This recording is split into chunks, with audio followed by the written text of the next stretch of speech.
Everybody ran.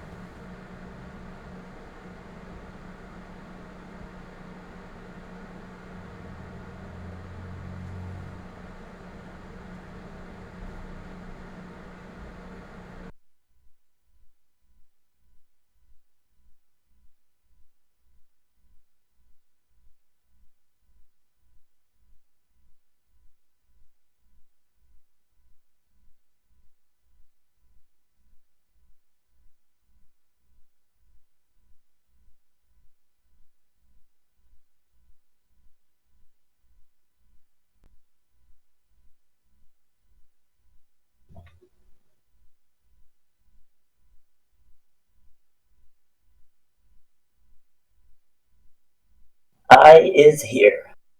And then there were three. I believe he went to go to the bathroom or something. He's on his way back now.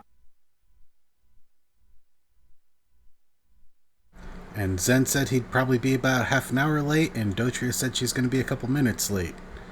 Hullabaloo and how we do. Yes.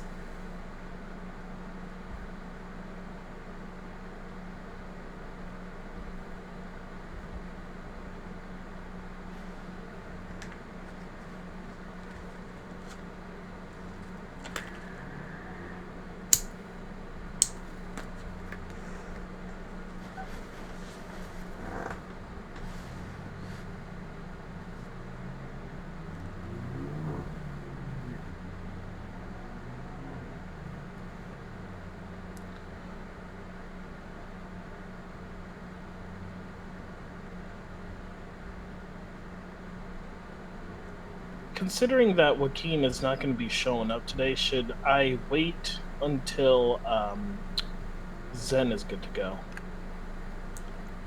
It might be a good idea, but we don't know how long Zen is going to take.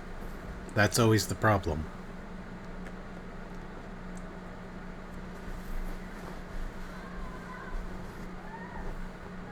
Yeah, that's true. I mean, he did say he was going to be late by half an hour or so. But we're also talking about Zen. Yeah.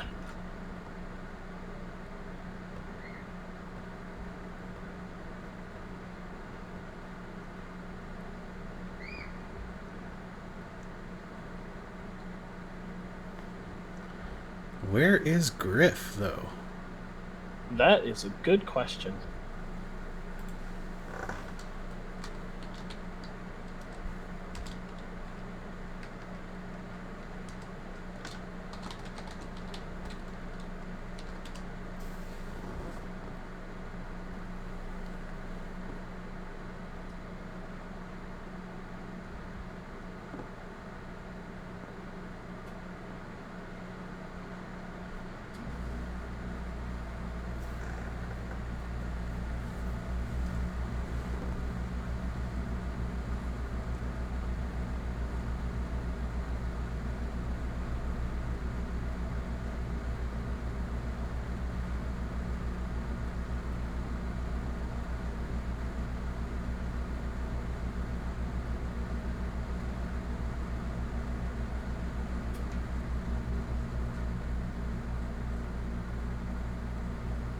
Hello. Welcome!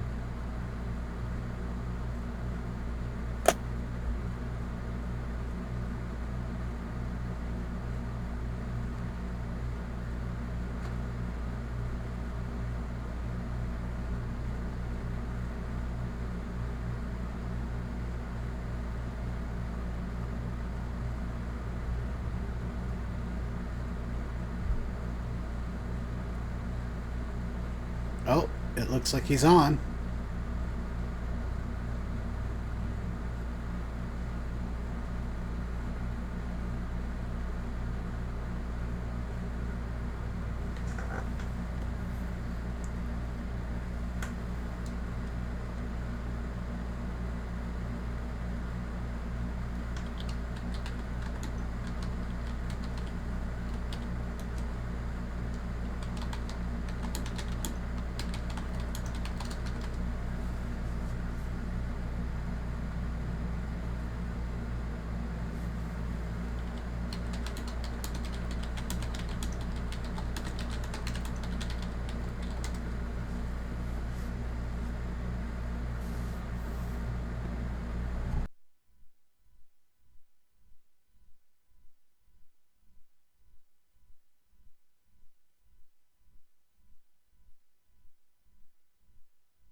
All right, all that's left is Zen and Toby. Sorry, Dal. Not Isn't even. Dale right there? He was just talking earlier. Yeah, I I have hear him you. muted in Discord. Just for a second, I thought it was something else. One of my other aliases is Master Toby. Toby for short.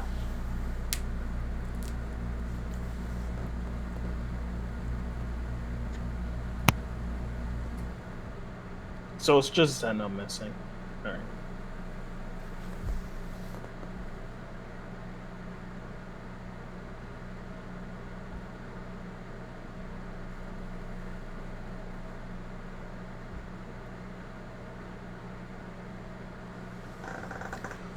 And Joaquin is taking a sick day. Yes, he is.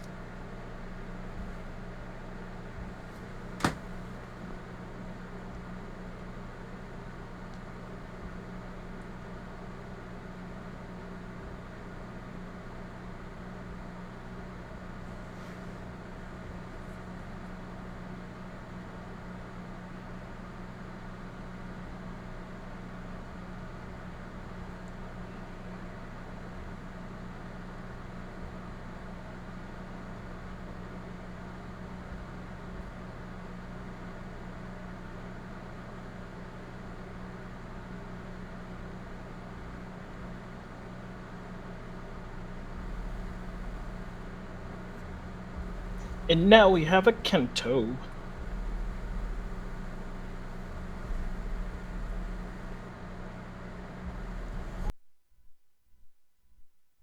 We do.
Everybody's so quiet.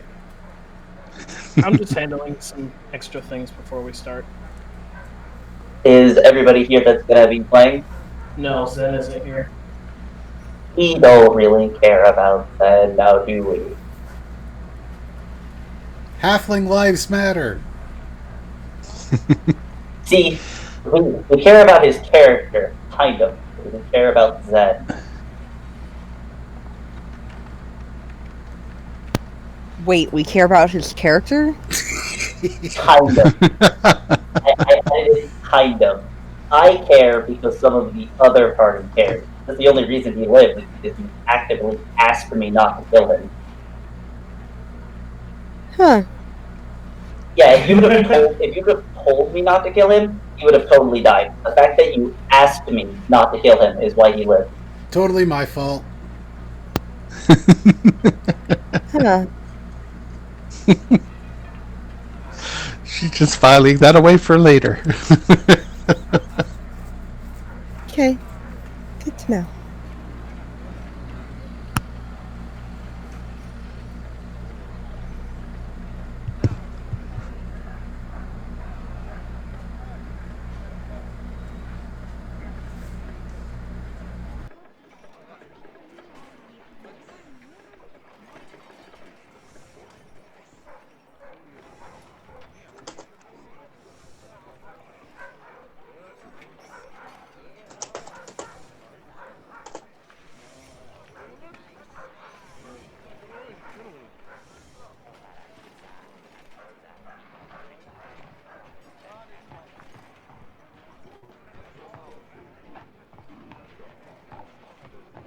For some reason, I'm just picturing him asleep on drooling on his new keyboard that he was trying to get set up. Yeah, me too.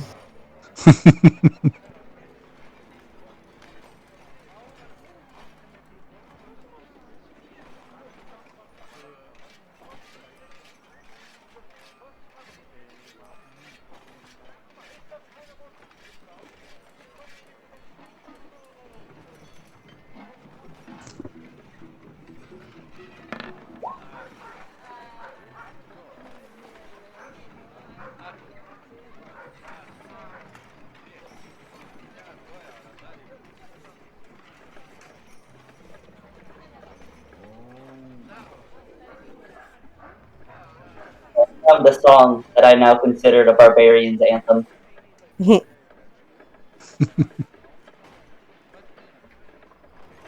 We'll have to spend some time training and working on dwarf tossing.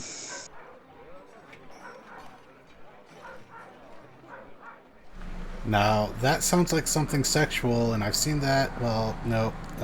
Yeah, no. Hey, you went there. I didn't.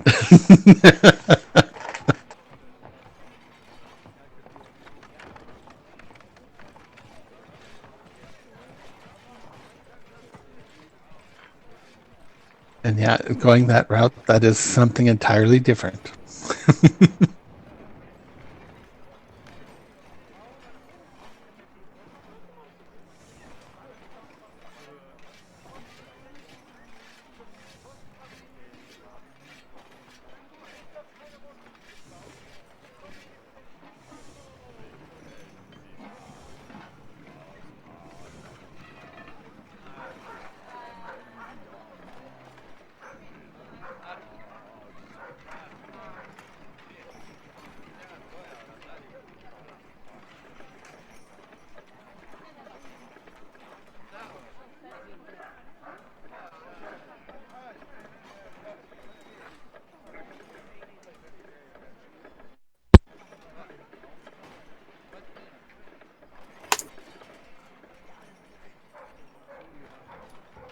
So what chat am I supposed to post songs into? Oh, man, that's the one.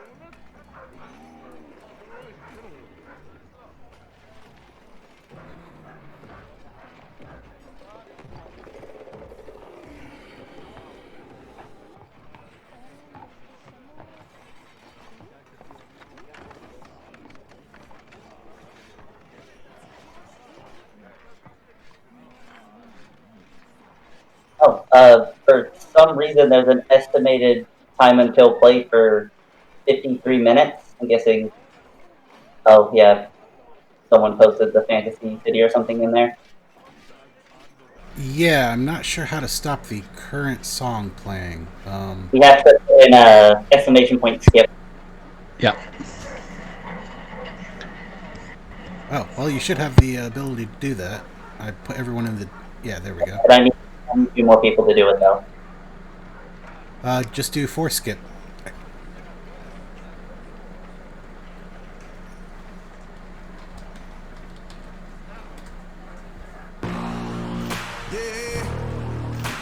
I consider this a barbarian anthem.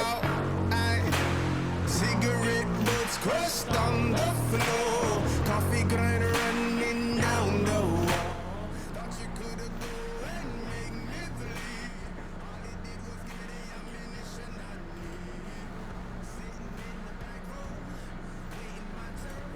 You putting me here, but soon you're gonna burn. One thing that you never seem to learn is that you can't knock me down. I stand firm, maybe on a fire, but not burning up. I come out on top, think I've been up down. I may be on the ropes, but I'm not going down. Give me one more day, I'll be wanting all over town.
Yeah, unnatural 0.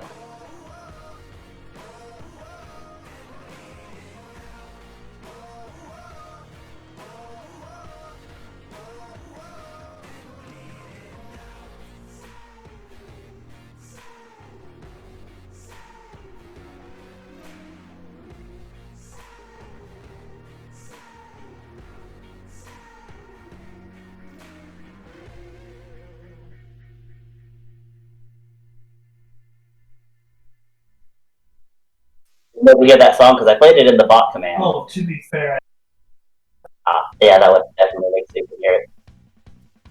This next song is if a necromancer was also a bard.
Without Zen here, it takes all the fun out of pranking him. He's not here to suffer. It does. That's what we Then we need can halflings just for.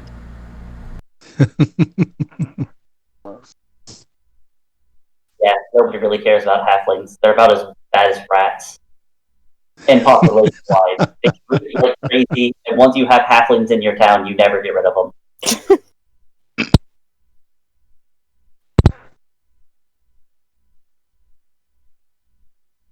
Never know when they're going to be underfoot. Yeah, a halfling family isn't considered an actual family until they have at least like 7 children. Fuck you. My halfling has a family of 5 children. Then they're not a full family yet. They're Wow. still working on it. Are you expecting little siblings? No. Are you sure? No.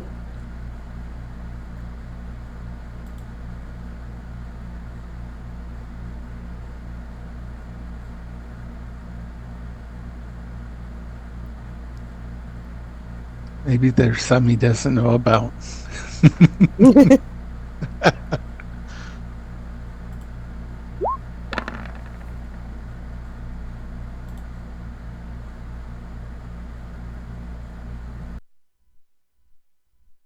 Well, if you have a mom and a dad, and then you have you and 4 other siblings, then you have a family of 7. Your family is full. Lies and slander.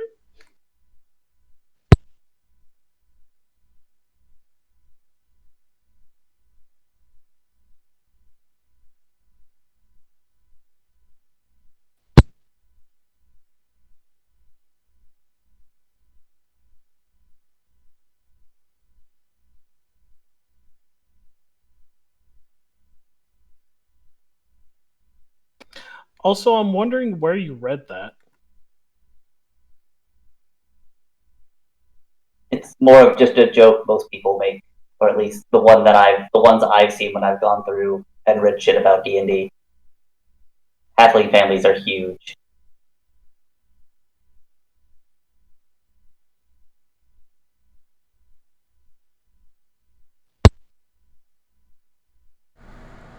Too many fertility gods.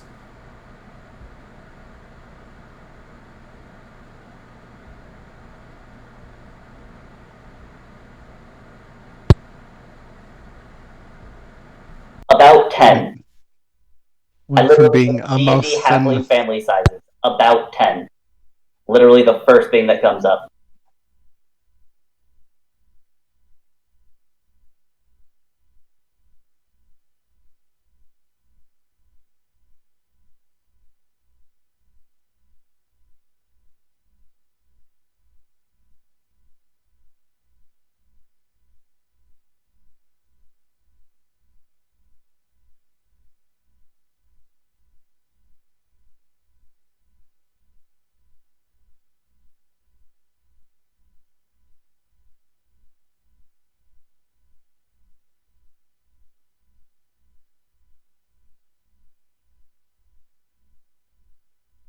I just put in D and D halfling family size, and the first thing that comes up is about 10.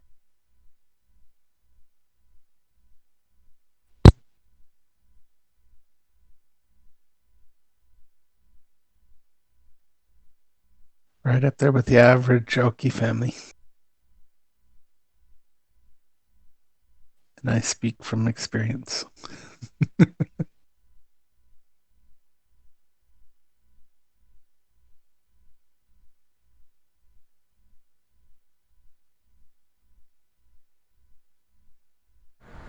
So, what's the average orc family size?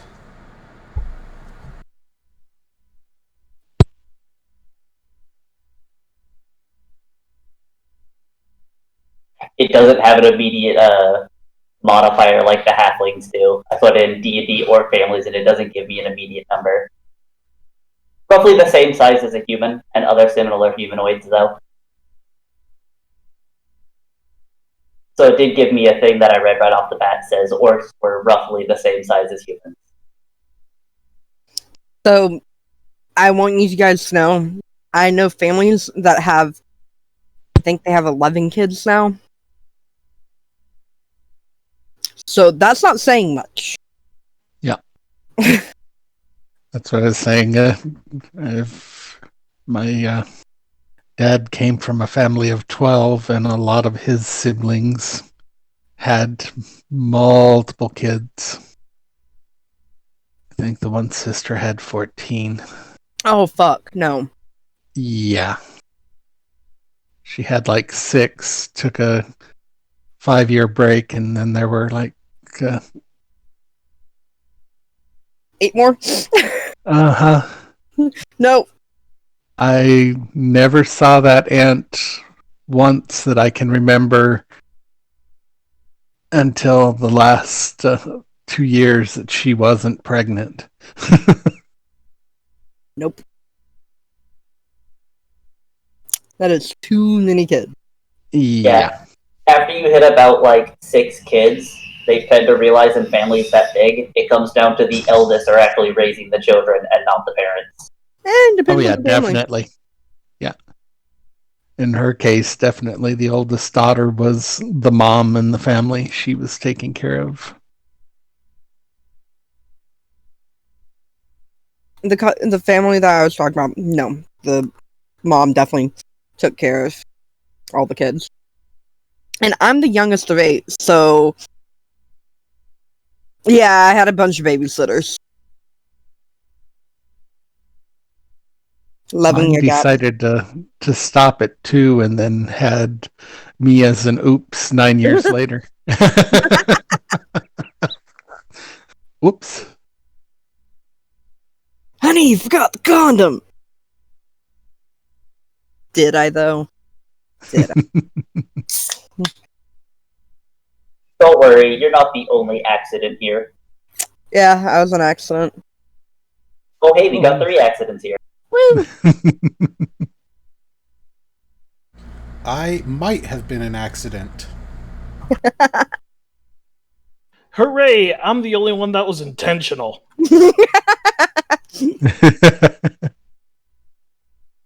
You were an accident, too. Don't let them lie to you. I was going to say the oldest was definitely an accident. Otherwise, I don't know if they would have gotten married.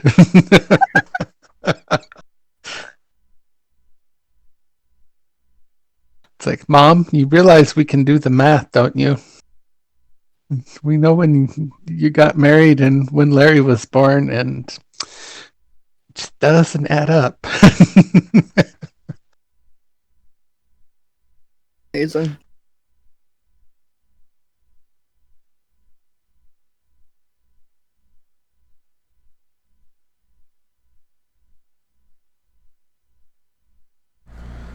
So it looks like we're not only down a pirate, but also down the halfling.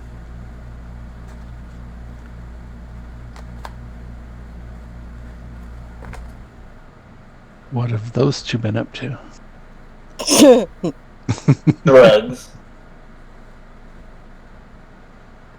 Well, the pirate must have got scurvy, and the halfling is probably doing halfling things. Being a little shit. Too much halfling weed for both of them.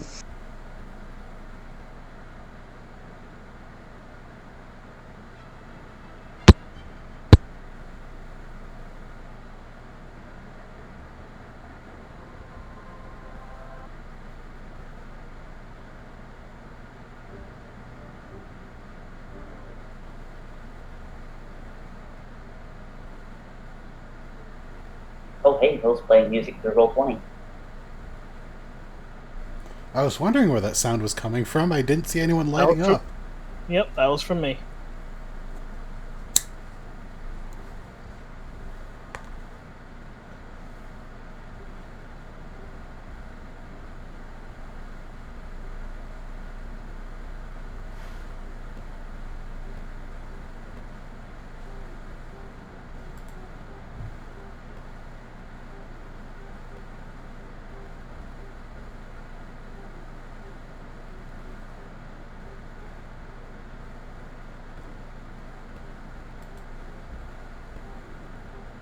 Did you guys want to start without him? Yes. Yep, may as well. Considering we don't know if he's going to be here or not, yeah. All right, we'll go ahead and start then.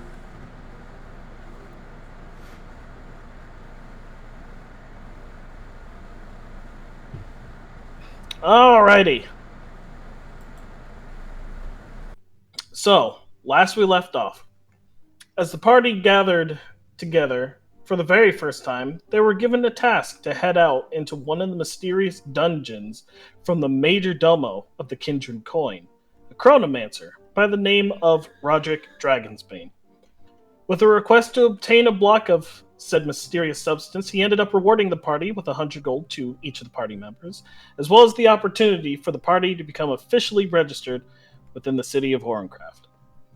When Roderick presented them with an option for their new home to be based out of, the party opted to start their adventures within the Crafters District, now that they had a base of operations.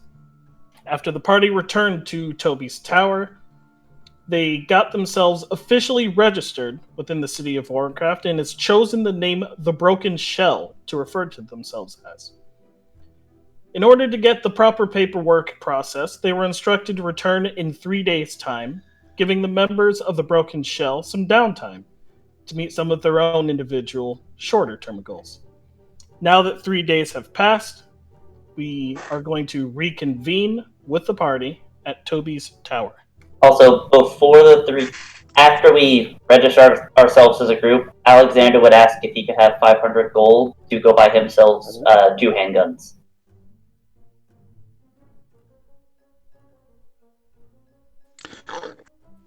I'm fine with that.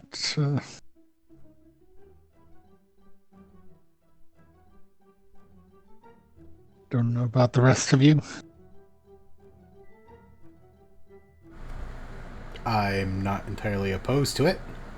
I'm not opposed, but I don't know where you're gonna get 500 gold. Well, we have easily 500 gold worth in gems. And, also, the magic items. Did anybody want the gloves of thievery? Or the thieves' gloves?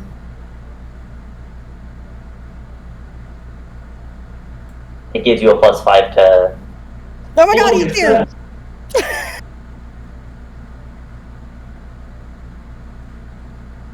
I did not want the gloves of thievery. Alright. No, I'm good. Yeah, I'll pass on them myself.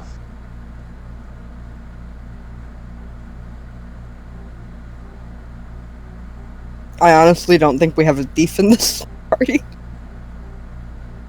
Now, if we... The bronze orb of... I forget what it's called, but the orb used to detain someone. It's a one-time use, and you throw it at someone, and you have to hit them with it. Honestly, if it wasn't a one-time use, I would be totally down for it, but... Somebody with some decent dexterity to hopefully make the most of it. I have a +2 I'm to assuming dex. it's an attack Yeah, it's a ranged attack roll. I have a +2 to dex, but... I detain people in my own way. Hugs! He's into spiky bear hugs.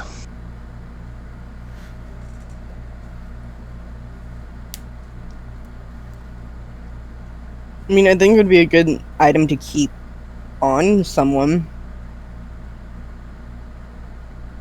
Or if you could shoot it with your guns.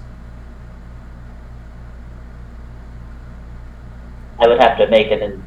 Well, technically there is a... in Pathfinder, there is a item launcher.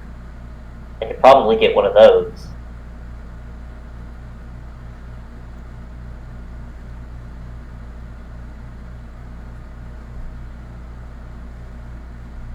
Since Keelik is allowing stuff from Pathfinder.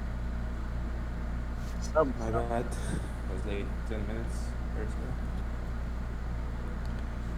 Dude, it's been 43 minutes. I said I'll arrive 30 minutes after the game starts. So. Zen, I Oh. can't hear you even at 200% volume. Why don't you speak into your mic? Is that good enough? Wait, Zen. Did you kill someone? Maybe. Is that the important thing you had to go take care of? No. Okay. That was just a side thing. Oh, okay. That's why he was 10 minutes late, guys. He was killing. It's so hard to get blood out of cloth. It's just. It really is.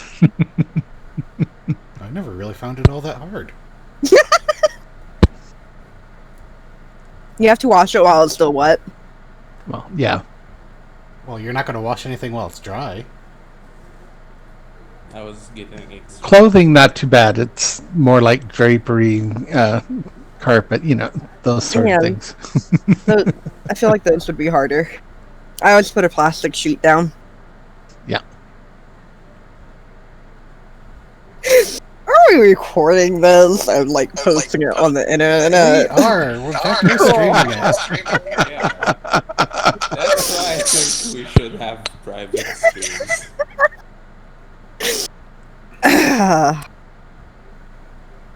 Might even share that on the community on Facebook.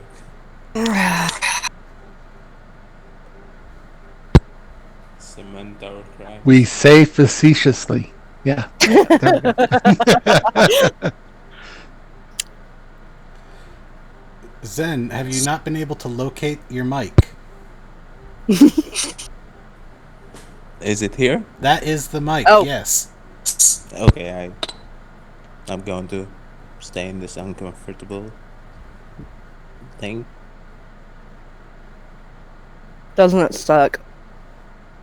It really does. But you have your computer now, so you'll be able to get yourself a decent mic. Yes. Alright, Zen, were you going to be doing anything? Did you want this these gloves of thievery or this cage thing? Cage thing? What are we talking about? The magic items we got last time.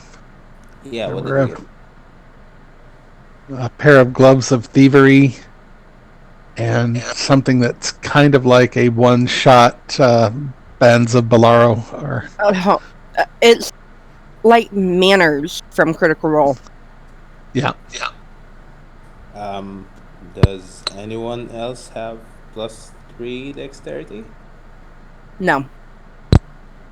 Dibs. Well, yeah, it's going to be. Are they proficient in lock picking to begin with? Oh, it requires lockpicking proficiency? For the ball?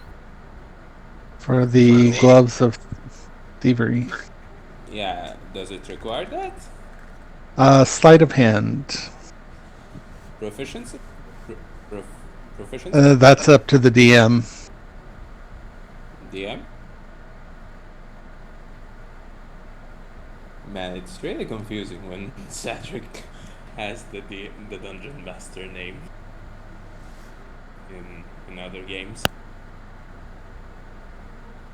I always call him the DM, even though he's not DM. Panda. Sorry, I was doing something for David. Hold on a second.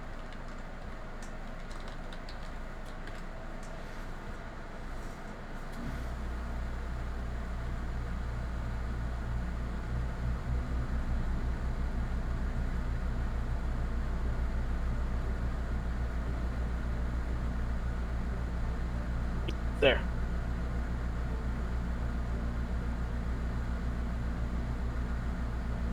So we were just asking if to use the gloves, if somebody would have to have proficiency in the sleight of hand to begin with or not. You don't. Okay. I think that would goes to me because I have the highest dexterity? Question mark. Probably. You want Adding it? your certainly help picked up the skill, but you don't need to be already proficient inside of hand to, work. This is the one that gives you +5 to side band. It gives you a +5, yes. Nice. That's also added to lockpicking as well, so you get the +5 to lockpicking as well. Perfect. So you do want the Gloves of Thievery? I mean, does anyone else want it? No. Alright, Yeah. so go inventory and I'll take it out of mine. That's what sledgehammers are for. Exactly.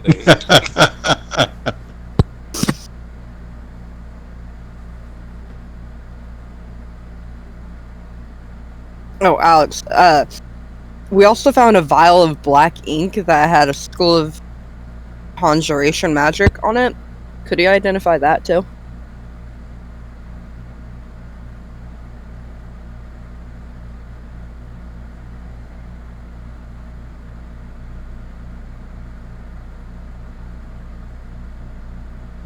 So nobody wants the brass orb, right?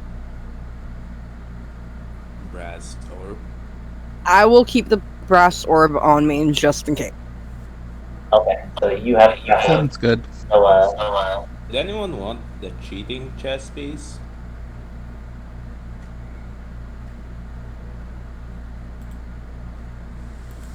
Hello? We can hear you, I Zen. put the name of the brass orb inside of the Roll20 chat so that you can copy and paste that and add that to your inventory. I'm taking it out of my inventory now. Cool.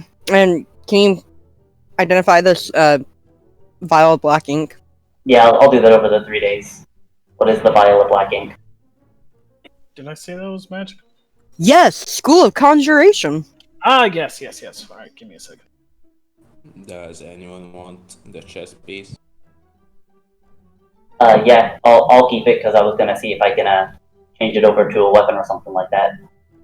Okay. Good thing I thought of keeping it and not selling it.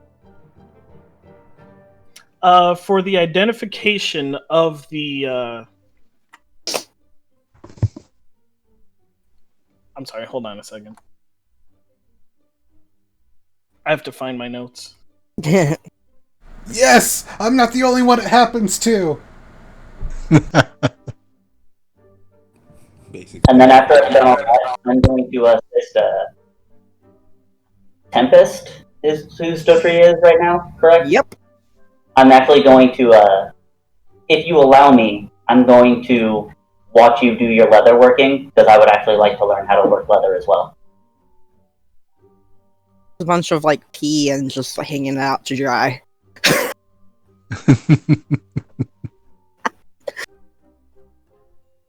But sure. Scraping, stretching, soaking, stinking, A lot of pee. drying.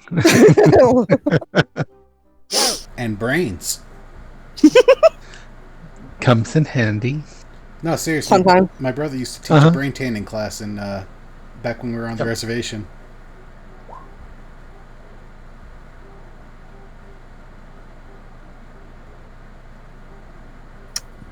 I don't think you would see Julia around a lot, if at all, in those 3 days.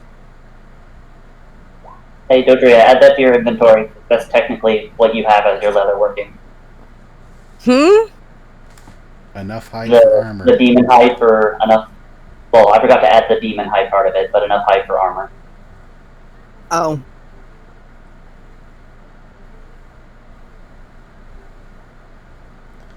The There you ink, go. once used, will make the illustration that's or cool. word spring forth from its surface and animate itself for 1 minute. Okay, that's gonna be way too much fun for me to have. Alright. I'm good. So if you have bad handwriting, I probably have bad handwriting, but that's fine. I think I have great handwriting. I don't care.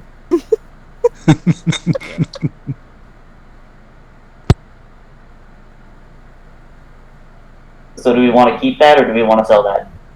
I am totally keeping that. That's gonna be give me way too much fun for something. I don't know what yet.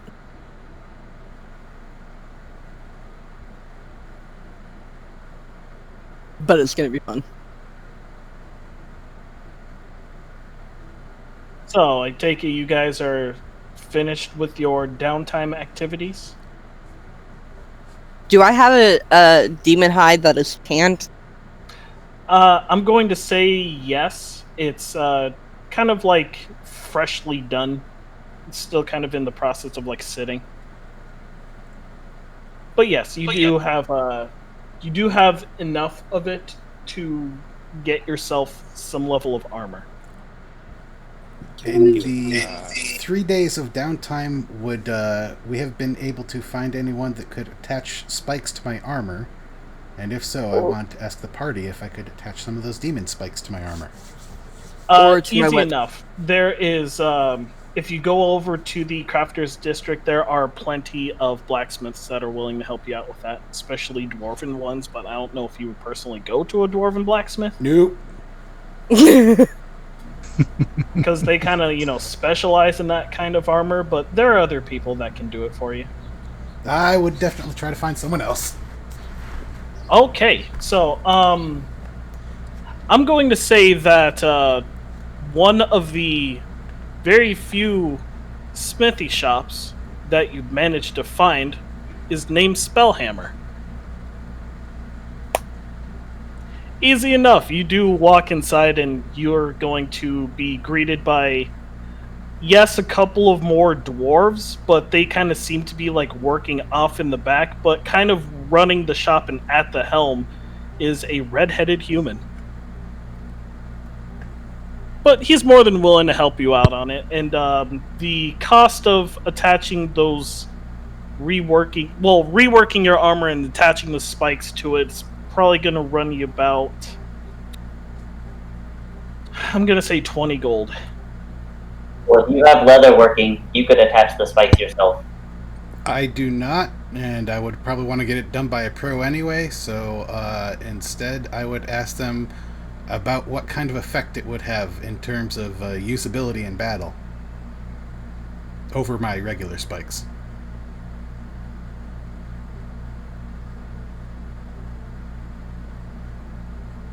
I'm going to roll something for him.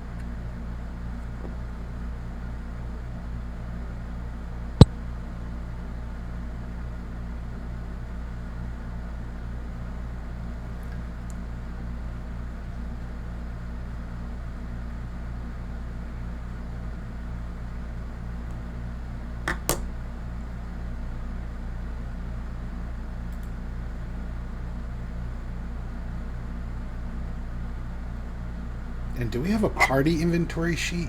I don't see one. No, we do not have a party inventory sheet. We have each of our own individual inventories. And I actually currently have all the spikes on me. But if you would have asked me, I would have given them to you. I would have to ask everyone since it's a party thing. Yeah. Well, we kept the spikes for specifically you, so I have no reason not to give them to you.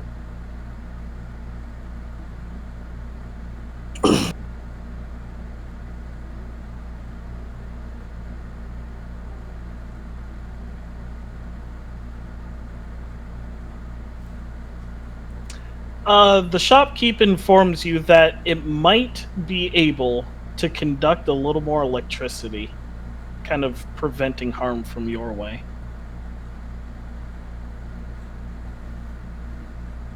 Alright, I guess the only other question would be how long I would have to leave my armor with them. And if so, I would probably have to come back after the next adventure we do. If this is in the beginning of your downtime, he'll tell you 3 days. Alright, then, yeah, I would go ahead and ask Alex for the spikes and bring him back to the shop and have him take care of shit.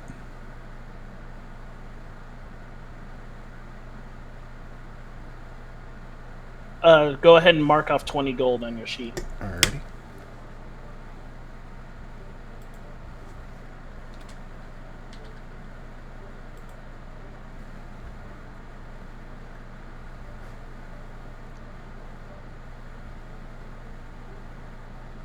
For Tempest, are you going to have your hide armor appraised by somebody else?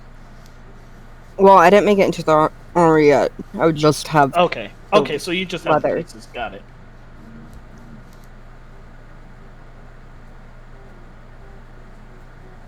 All right. Is there any other business that needed to be done during the 3 days of downtime? Kento just would have been spending some time with the druids after running into some creatures that required magic to affect them. He would have been spending the 3 days in the druid quarter trying to train and learn how to harness his the earth magic flowing through his veins a little bit. All right, so you're chilling in the druidic district? If I wasn't able to identify the green feather I got, I'd spend time going around trying to figure out what that was. The feather is not magical. Alright, and I go around and I try to figure out what that was. Roll me an investigation check followed by a nature check.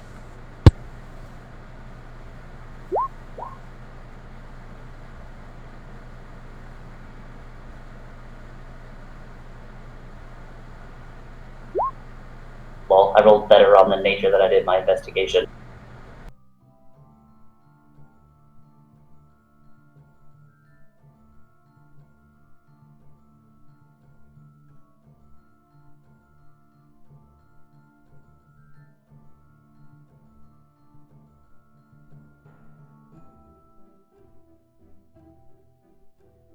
I mean, it is a pretty big feather. Unfortunately, you can't really gather any sort of answers to it. I mean, considering the pure scope of the magical beings found within Orincraft, it's hard.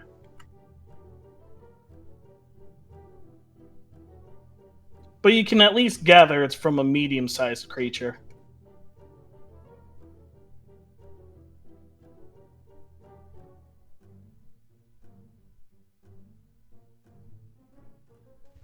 So during the 3 days, where has everyone been staying? Did we have rooms in an inn, or what were we doing? That is the question. You guys could go to other inns for those 3 days. You could have went back to your respective homes.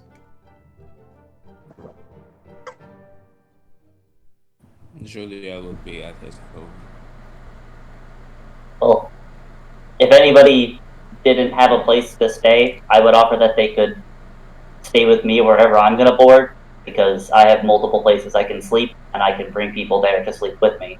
Because I'm You helping. also have the Cracked Conch, the guys, your tavern in the making. It doesn't have any sort of inn rooms, but at least it's a roof over your head. Because you do technically have that building.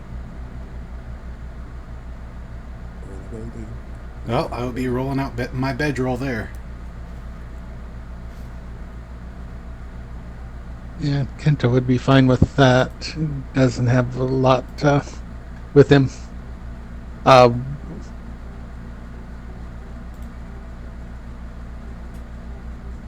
assuming Joaquin might have been staying on his dinghy, but Yeah, Joaquin is going to let the rest of you guys know that there's some business that he needs to take care of, but you should just move on without him. And he's just going to kind of leave at that.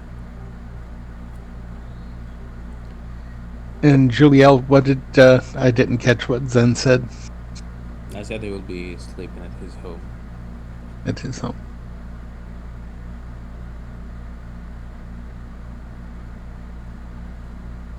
I will be back at salsa.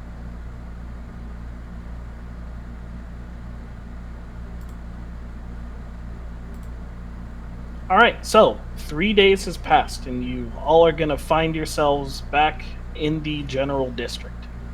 Over at- one last thing. How much would I get for the sling and 10 pellets? Because none of us are using that. The sling and 10 pellets we got? You're going to sell the sling and 10 pellets? Yep, we have no reason to keep it.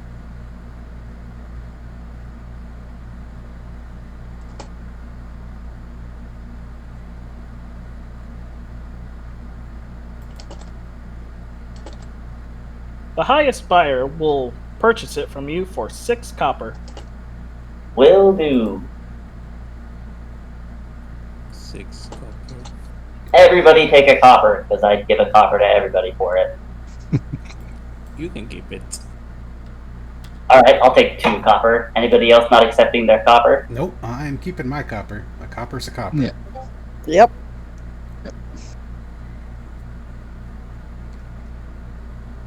Also, Mo, if you take a look at my inventory right now, the coin purse of holding is in parentheses, and all the stuff that's inside of that is below it.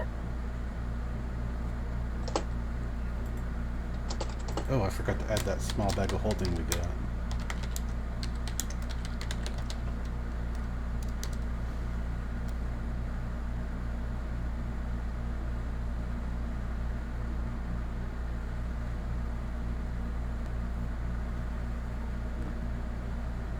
The coin purse of holding will be in parentheses, directly below the pincer, the 13 spikes, the 1 eyeball, and the 1 horn. I need to take out those spikes actually. And I just saved the changes. You should be able to see it now. the OC voucher we got from the wizard has been used, right? Yes, it is already basically under your guys' name once you registered yourselves as a party. I just needed to know to take it out of my inventory.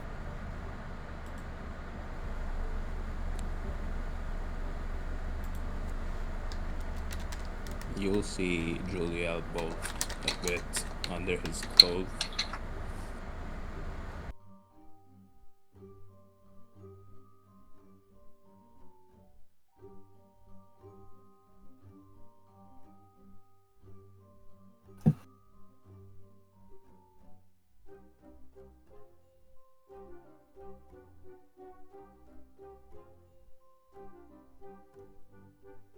I hate when I deafen myself accidentally. No, but it helps if you speak into the mic. Thank you, Kento. I'll keep that in mind.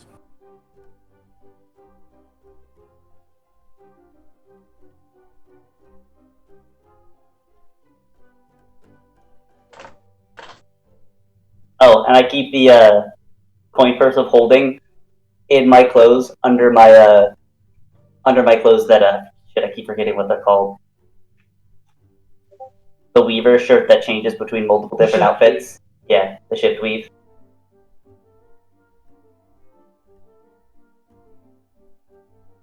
I keep it under my shift weave. So I have I have my normal coin purse on my side, which I keep a bit of money in, and then I keep that coin purse of holding under my actual clothes. Okay.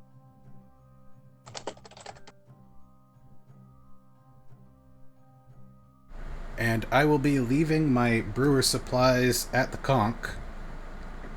And I guess at the end of 3 days, we're all going to be trying to go for this number 4 thing on the board.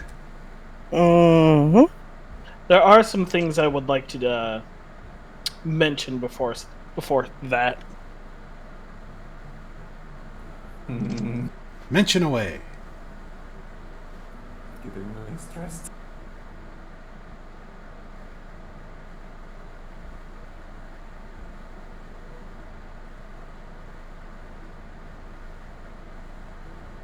Well, because this is now relevant, Juliel, what are you doing in your 3 days specifically? Well, I went to buy armor. I visited my family. I went to the library. I went to training a bit. I think that's all. Okay, one moment.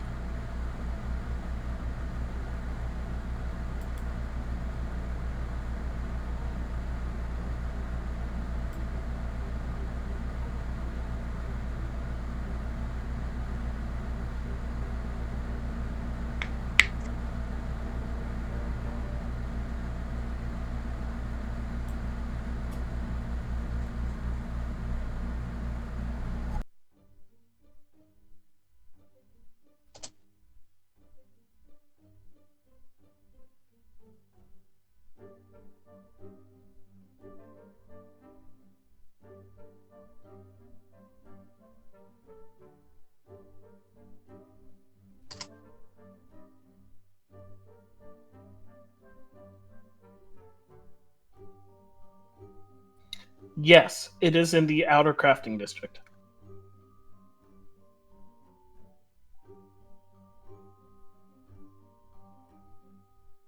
All right, I'll keep that in mind. All right, so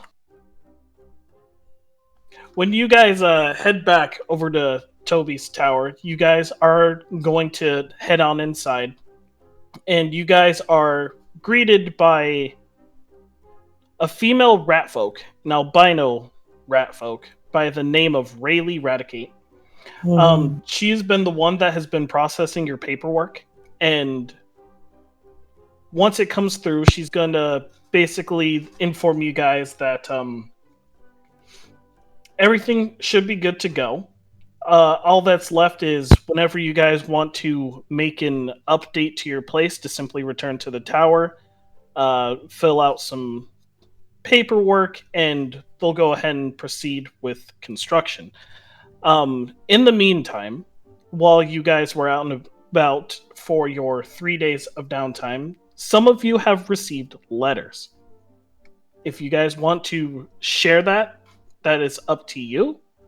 But you are all now free to read them and discuss amongst yourselves.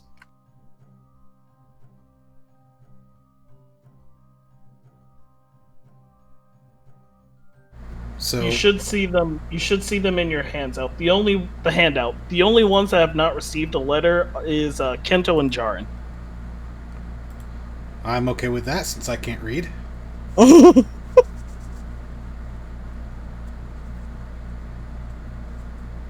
I will not say what's in my letters, but I do have 400 OC in them. And I'm going to take a bit to read that because it's hard to read things on Wolfgang, especially when you're using mobile. So we got 1,500 to begin with. You just got 400. I'll state that I also have I got 200 OC so that we can actually start getting the tavern building. I thought we already got the tavern building. We have the building, but it is not renovated to be a tavern. We have to spend the OC points to get it renovated. Yep. Sorry, guys, my Discord cut out. What were the letters about? You and Jaren did not get letters, so Okay. Dotria said that her letter came with 400 OC. And Letters came with 400 OC. And that's all we know so far. Oh, and I informed you that I also got 200 OC, and that we can pull that together to get the actual inn starting. I also have 200 AC. OC, sorry. 200 AC. I'm untouchable.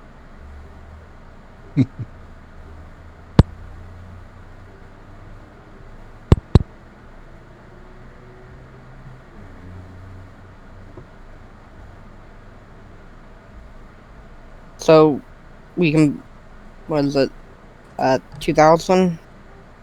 Yeah, it takes 2,000. You did not have 200. You also got 400. So, do you want me to stay in charge of the OC like it was? We'll keep the OC as a communal thing. Well, yeah, but I'll hold on to the stuff. The vouchers. Sure.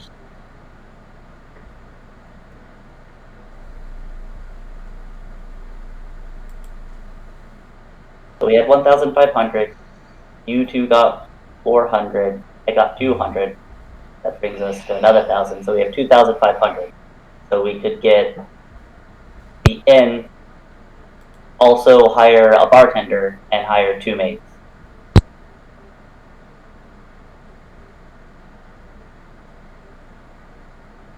That's if you wanted to go that route, yes.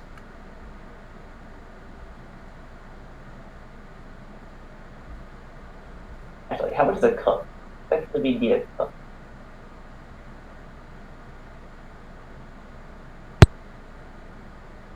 A chef is 300. Chef is 300, so we can get a bartender and a chef. Honestly, the bartender would be the one who would be responsible for at least calling out people's food. People would have to come up to the bar and grab it themselves, but at least we have somebody who can state that it's done. But wouldn't we need a kitchen if we were going to have a chef? We would. Doesn't the tavern come with a kitchen? Nope. Hey, Gillian, can you send me Have That's to make thousand OC. plans. I don't see a kitchen as a part of the renovation thing. It's a 1,000 OC. Prerequisite Ah, down at the bottom. I guess we don't need a chef. Not yet. Yeah. Not yet. That's part of why the in-town quests were more relevant than the out-of-town, because Yep. they had a little more credit involved. Zen, what did you want?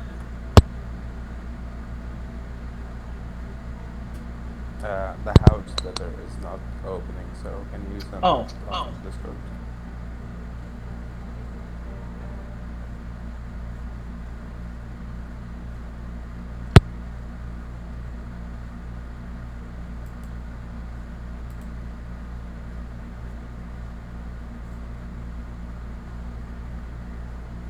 There you go. Awesome.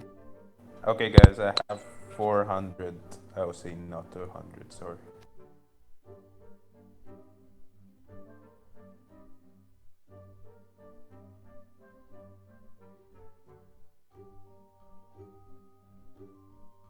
So we could at least open the tavern part of it, get the bar going, and hire a bartender and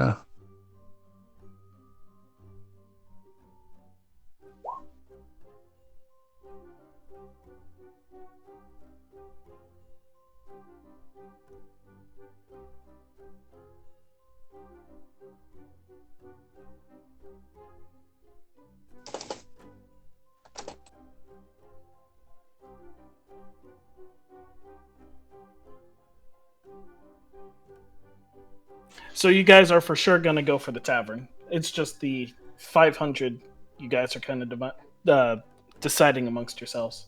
Mm-hmm.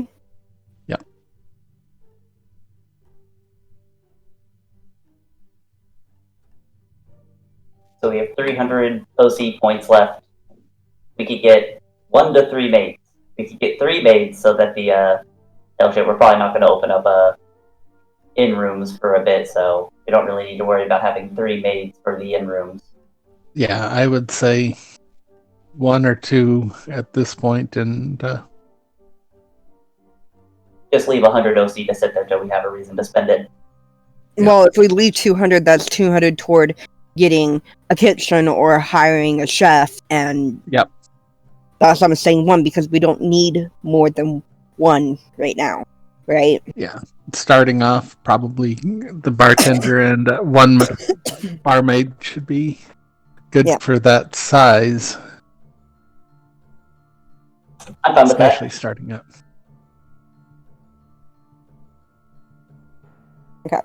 So we're gonna do a tavern, a bartender, and a maid.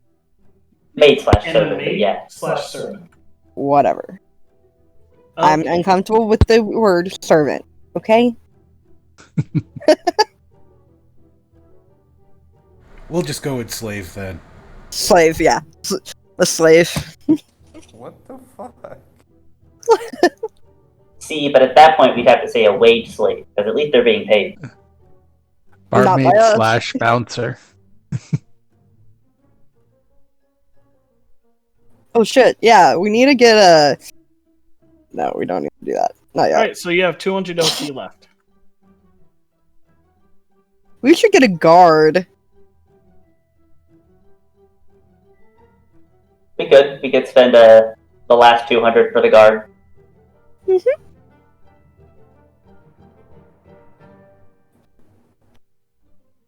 Like a guard would be nice in such a place, but do you think it would be wiser to keep the money for later projects?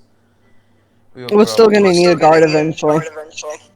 Unless we hire some ridiculously powerful bartender, yeah, we'll probably need a guard. Yes, but we're going to be around the tavern most of the time, and Yeah, I don't want to spend my time guarding. yeah, but we can be there if some problem happens. But a guard is useful. What was option 4 again? What thing were we about to go do? Oh. I just said yeah, We were sure. in town for 2 weeks to get the 100 OC points. That's another thing. If we're like doing stuff that we can't be at the bar for, like, you know, getting more OC and stuff, then we're gonna need someone to guard shit while we're not there. Yep. Always good to have a bouncer in case people get rowdy. So we're going with the hiring a guard as well.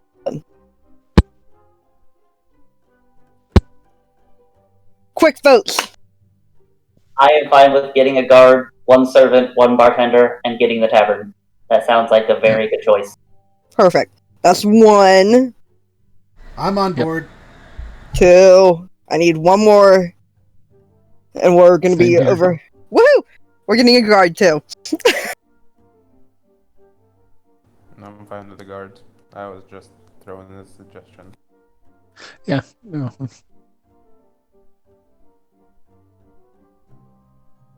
We just don't want to do all this and come back and find the place is burned down because things got rowdy and out of hand.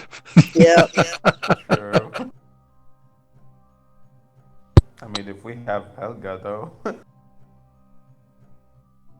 So Panda, it's Yeah. the tavern. Yep, the tavern, the bartender, the maid, and the guard. Yeah. Maid and or servant, and the guard. A slave. Maid or servant? Slave. No slave. If you want a slave, you gotta go into the Undermaw. So, is Dotra going to be naming these ones too? No. All no, right. no, I'm not. So, Rayleigh is going to inform you that now that you've kind of put out that you're hiring the bartender, the maid/servant, and the guard, some applications will be on your way shortly.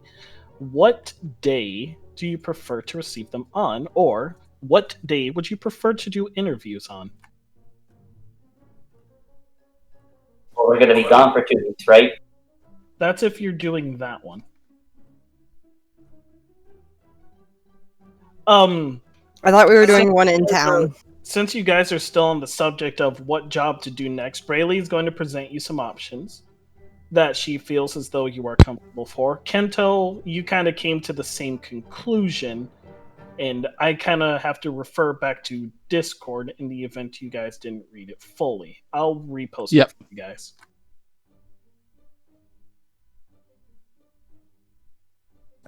Is she offering the same things?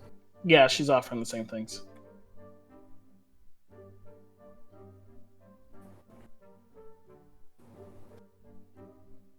I thought we were doing ones in town. These are the ones for outside of town. Let me get the other one.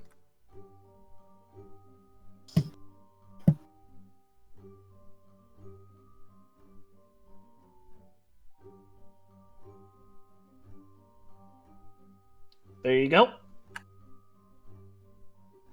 The golem might be tough, but doable.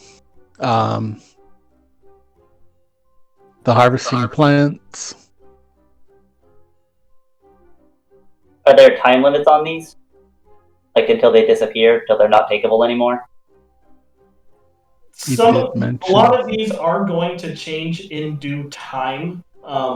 You're not sure as to when the time limit is. It's just a matter of whenever it's completed, it's completed.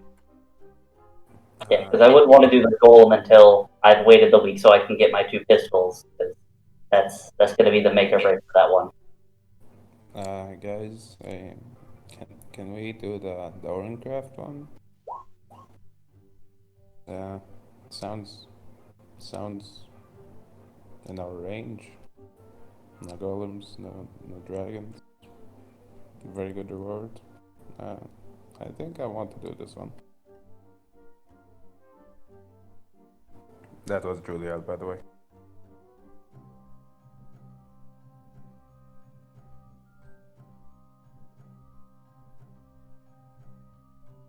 Well, the number 4 one seems to be the most safest one to do, given that we're only going in there to explore, and they are in fact giving us a means to return safely if we need to get out real quick.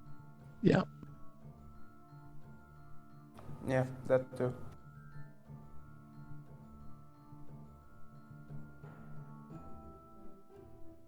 All right, so you all are going to inform Rayleigh that you are going to take the Orincraft mission. Yeah. Yeah. Woohoo. Yes. All And right, we might and you might what? get a little bit of favor with the city in general. Exactly. All right. So Rayleigh is going to make a little edit on a task or on a piece of paper that's on her desk, and she's going to inform you to head on over to the docks. She's going to mark it on your map where the dungeon is in particular, and there will be an individual waiting nearby for you guys to kind of meet up with, and they're going to give you the means to come back.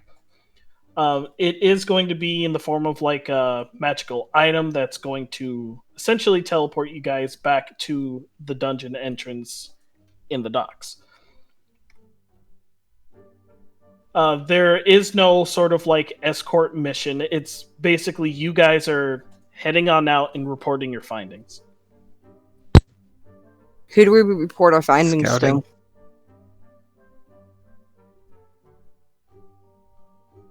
Give me one moment so I can get that name for you.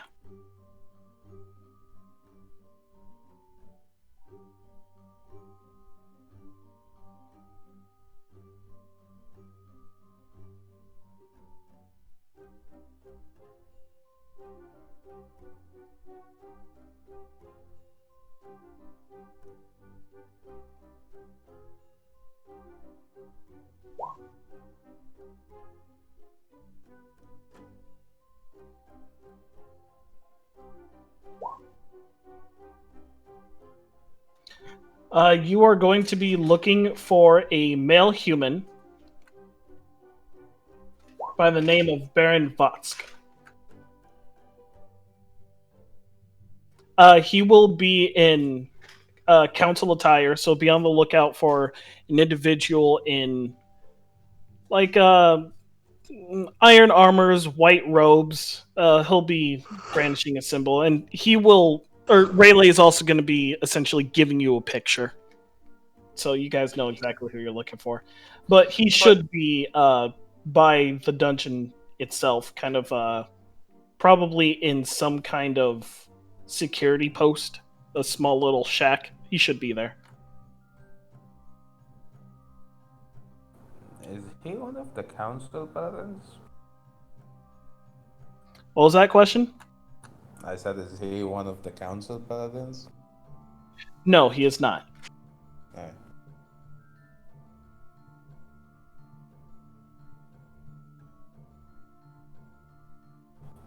Okay, guys, shall we go now? I'm assuming we'll not take a ride to there, right? Well, she's also still kind of wondering, like, when you guys want to meet your possible employees. Oh, we didn't leave yet. Yeah, you're still at the tower. Yeah. And get things going with that, and then head out. So when are we wanting to meet them? However long it takes us to walk or drive there, whichever one we take.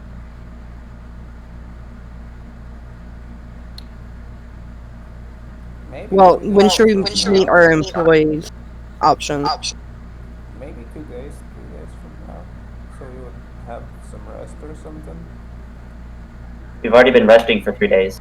Yeah, but we're going to do a dungeon, so Yes.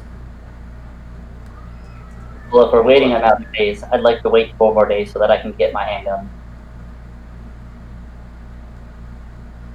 Sure.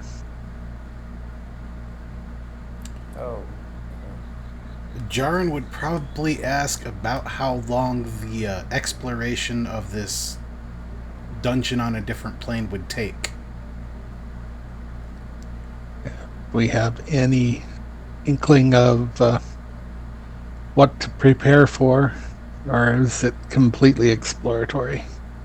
Unfortunately, it is completely exploratory. What they do know is that initially it's going to be the same as any other dungeon.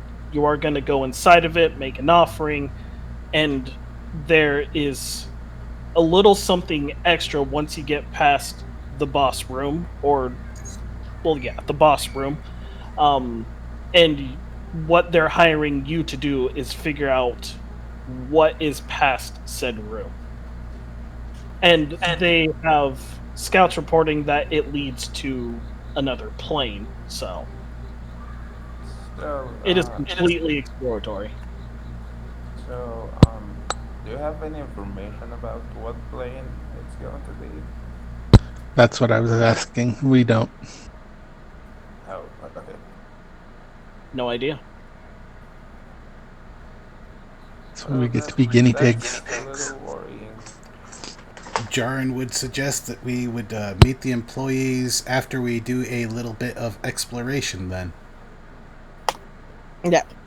Well, we'd have to meet the employee before we go in Why? because they are the ones who actually they're who we're supposed to meet up with before we go in. No. No, we can do that after, and we're supposed to meet up with somebody at the entrance of the dungeon. Barim Votsk. Maybe if we can get the entity to work earlier, the earlier the better to get it working. Don't we need the time for it to get fixed up? Yes. They do let you know that it is going to take, at the most, a week to get it fully up and running. Yeah, so It will probably be done sooner, but give them at least a week. They'll let one of the party members know that it's completed. I just Well, want to I clarify. say, Before we go into the dungeon, we have to meet up with someone though. it's after, because we have to give them our findings. yeah, but we have to meet up with Barim Votsk when we get to the docks. I'm more asking the help desk because I want clarification from them. What are you asking, Rayleigh? If we're supposed to meet up with someone before we go into the dungeon. You are Correct? supposed to meet with Baron Votsk. So we meet up with Baron Box before we enter the dungeon. Yes. All right. And Barum is going to be at the dungeon entrance, stationed in a guard. Well, Miss Rayleigh, how about we meet our employees in 3 days? 3 days time. I will go 4 ahead days, and please. mark that down. 3 or 4. 3 or 4. Make a decision. 4 because that'll be when my handguns are done. Rayleigh just looks to the lot of you for a clear, concise answer. 4 days is good. Yep. Sure. 4 is fine. Thank you. As I thank the entire party. All right. We will send out those flyers, and you should receive a good amount of applications upon that date.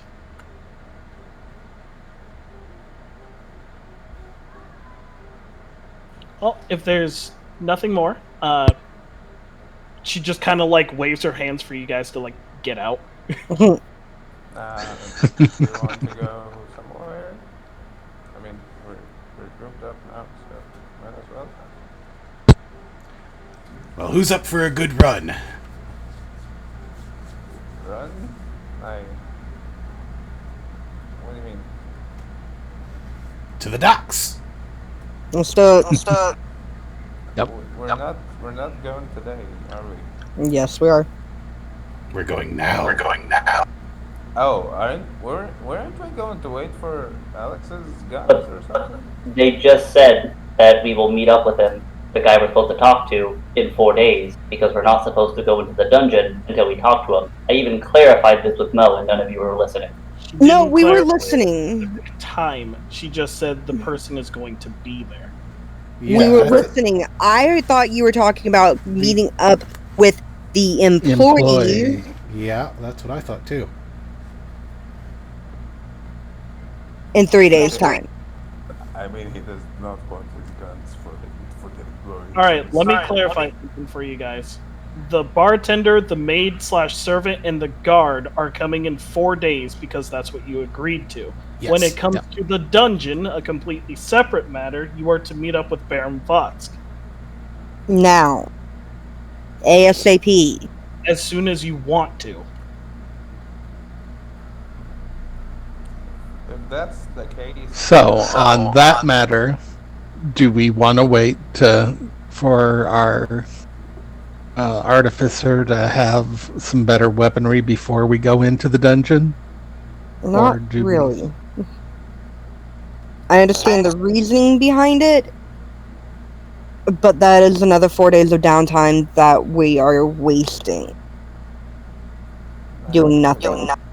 yeah, we can take it on. Yeah, we can. I'll get bored if we have to wait more days. Yep, I'm good with that. You'll have to learn to be productive other than running dungeons. Kento? Not Kento. Yaren? Yeah, I could have just gone and done my job for 4 days. I'm fine with whatever you want to do. I'll just be down my usefulness. What are you talking about? You're hella useful right now. Let's go ahead and do this, get some scouting done. If we were going to be tackling a golem or dragon, I would say definitely wait for the guns. For this one, let's at least go check it out and maybe get more credit racked up before All we right, let's tackle go the meet up with others. our employer. If it's more than we can handle, they said they'll have us a way of getting out. Yep. All right, so let's go meet up with our employer so we can get the item that'll help us get out.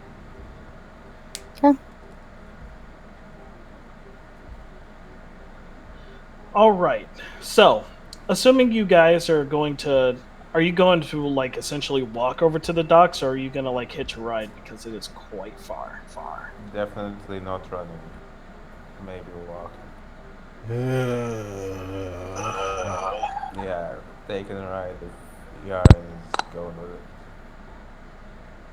it. You all are going to be the death of me. It's going to be fine, don't worry. Just focus on somewhere that is still. Nowhere still if you're moving. Anybody got floating disc? We can cart him along. Let me look. That's not in this campaign.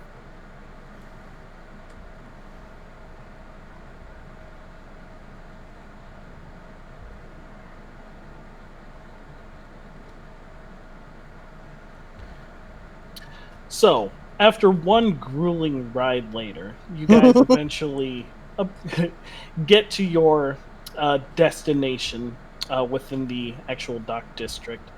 Once you kind of like tell your driver like you're heading over to a dungeon specifically, they understand exactly where this is, even if it was also like marked on your map. And you do eventually come across this pretty open area. Kind of like buildings are segregated off like to the side. You can see the open waters. Almost to the shoreline, you could see an entryway leading down into a cavern of some kind. or possibly a crypt of some kind. You're not too sure. It's definitely the dungeon though. And there is a temporary guard shack at the entrance leading down into this dungeon, and you do see an individual currently writing down in some log of some kind. Julia will touch his eyes and veins will start bulging a bit, and he will cast Detect Magic. I made out detect magic. With detect magic, you sense there is a good old heaping helping of magical energy spewing forth out of that dungeon to the point where you almost have to kind of like wince away from it. It's bright as fuck. When it comes to Baron Votsk, he also is shining pretty nicely with some enchantments. Nah, looks like we're meeting someone of high rank.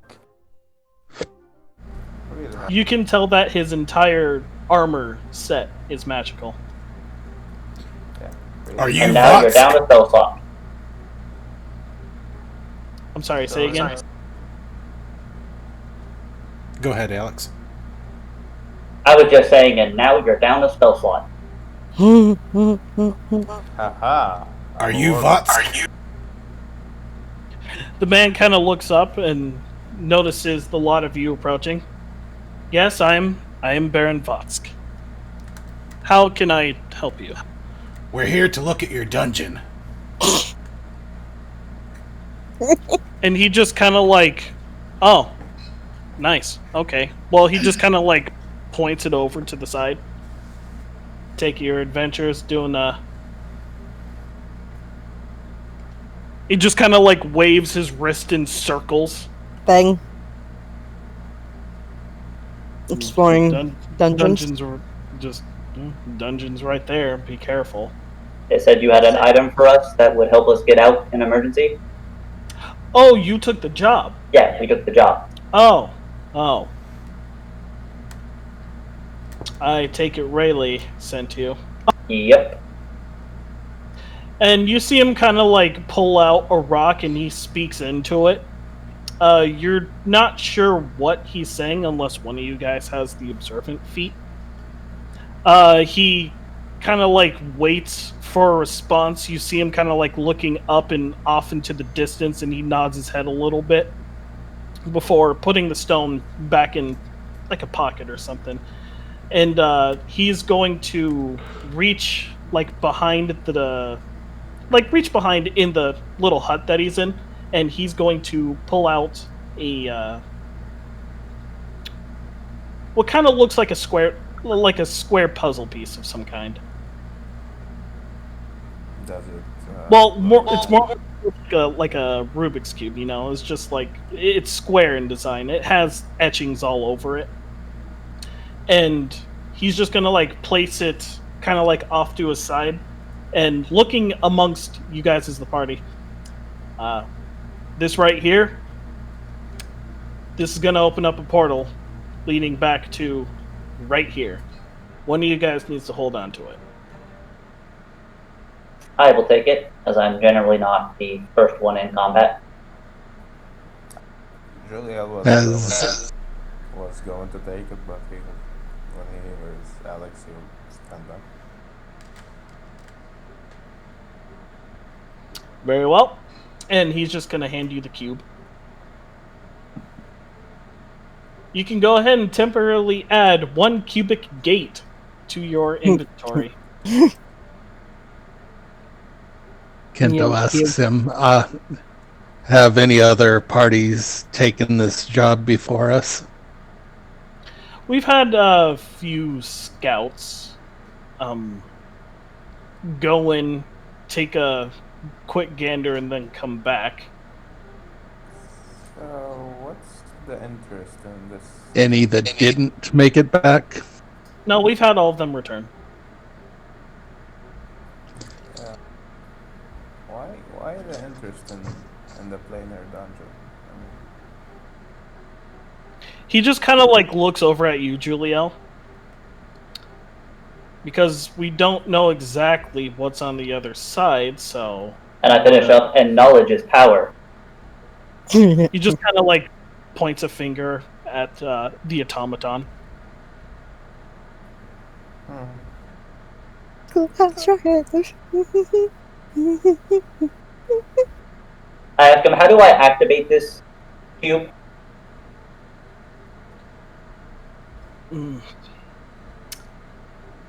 Simply will it to activate, and it will. And do we all have to be in a Do be area careful of him? that though it can only be used once. Be sure you want to leave when you activate that. How long does the portal stay open for? Like a solid 10 seconds.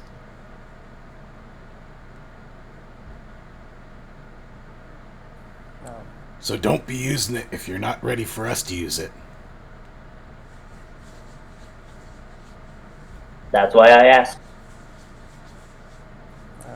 Okay, are we ready to go then?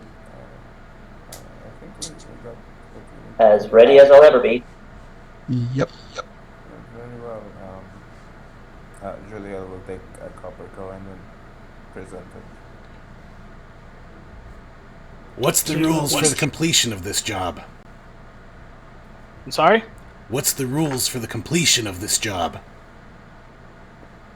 Once you make it over to the other side and use the gate to come back, simply report your findings. Do we need to return with any material, anything from the other side? No, that's not exactly required, but if you do find anything interesting, feel free to donate it.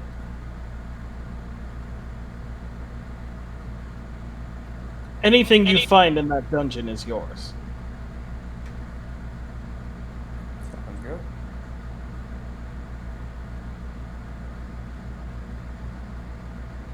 And he'll at least like walk you guys down like to the actual altar as he's kind of like explaining and answering your questions, and he'll be sure to stay off of the altar as you guys step onto it.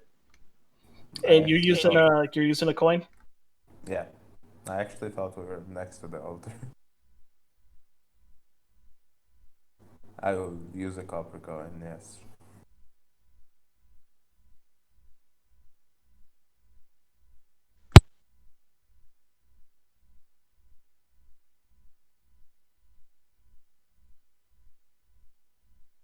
All right. So,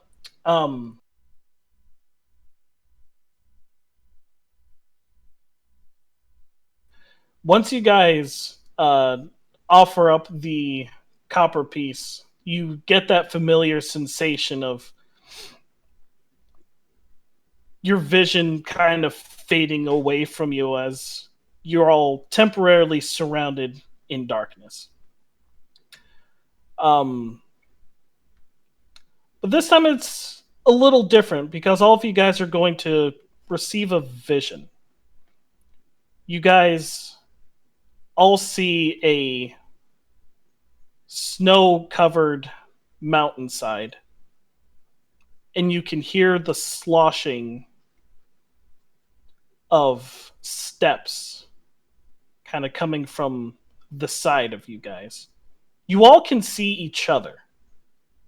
You all notice each other. But kind of breaking way in between all of you is Rin. Like the goddess Rin. And she is accompanied by her sister, walking up the same mountainside. They both seem concerned. You all are kind of unable to move as you just see them kind of like walking off until a third figure passes you guys. And this is a very towering figure.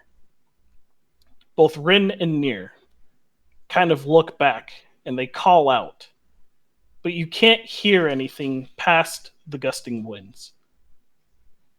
And this looming figure takes a couple of steps forward, looks back, and acknowledges all of you.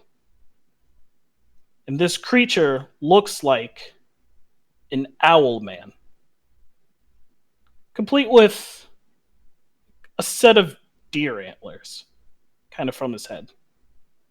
And then your vision kind of fades to black, or rather whites out, and you find yourselves in the dungeon.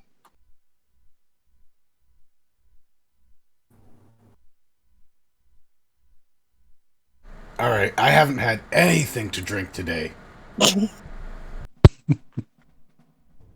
You had breakfast. That doesn't count. That was a little terrifying. Not gonna lie. He's breathing a little bit heavily. Do we know who the third figure was? You have no idea. Cool.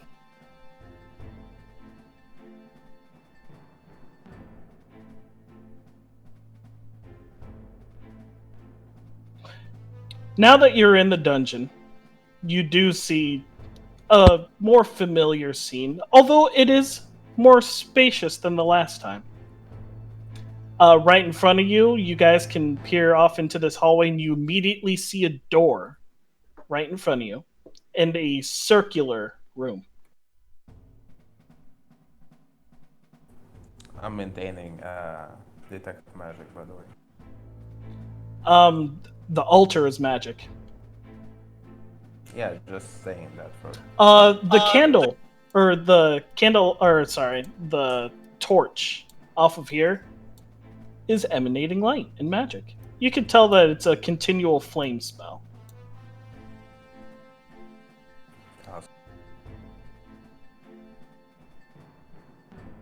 Does anyone want to take the front? After you, Jaren. Do those torches look detachable? They do not. That's fine. All right. Jaren is going to try to stealth as best as he can. And to help out, Kento will use his racial ability.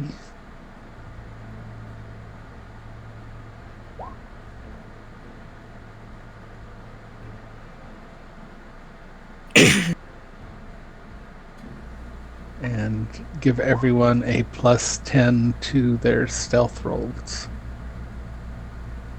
All right. Jaren, as you step closer, you do see that it is indeed a large circular room with two more torches lighting up the interior. It is brightly lit in here. And you see a set of stairs on either side, both leading downward.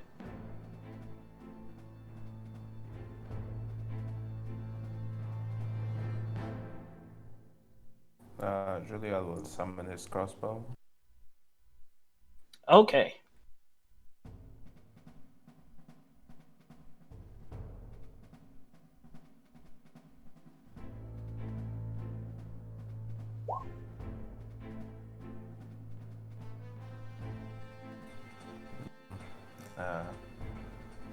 Which side would you prefer to go first? You see that there, on the left and right side, there are no doors. No doors?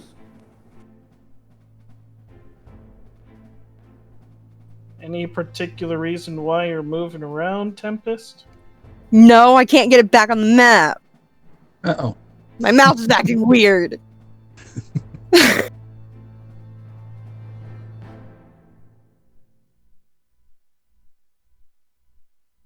Nope. Looks like Yaren decided that we go left.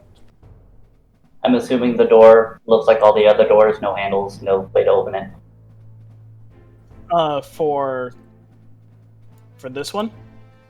That's the only door we see right now, Yep. yes. So, yeah, it looks like there's no way to open it.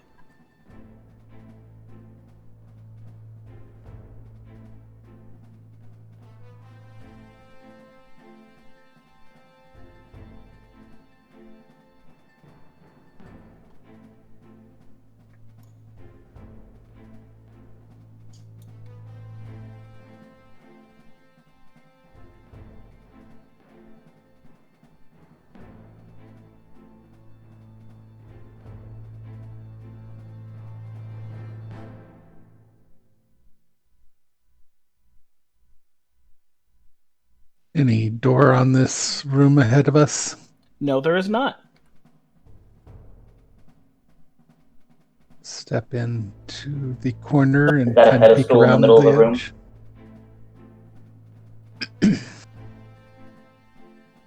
Yeah. Pedestal or column?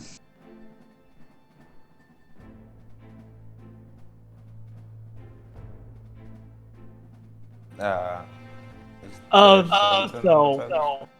I'm sorry. Say that again, Julia. I said, is there something around the pillar or something? No, the only thing that you guys can see in front of you is this pedestal. You are aware that this thing needs to like be activated, but you otherwise see nothing else in this room. It is very elongated.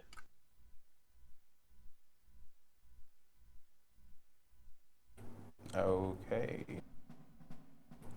But what are these stuff? You do see that it looks like it leads into something probably akin to like a sewer, maybe. It's like a barred manhole cover. Although you don't smell anything that might suggest sewers. I was just gonna say, Jarn's gonna take a big whiff. Yeah, you don't really smell anything. And this opening? Yes, it is a room that you are all familiar with. Of course.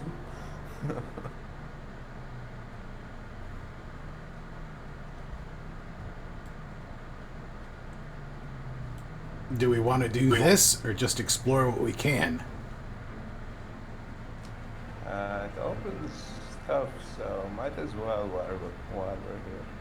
We'll have to do it eventually anyways, so why not now?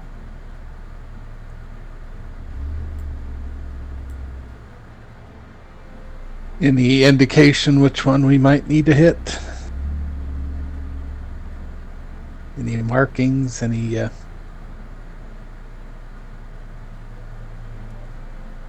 I'm sorry, say that again?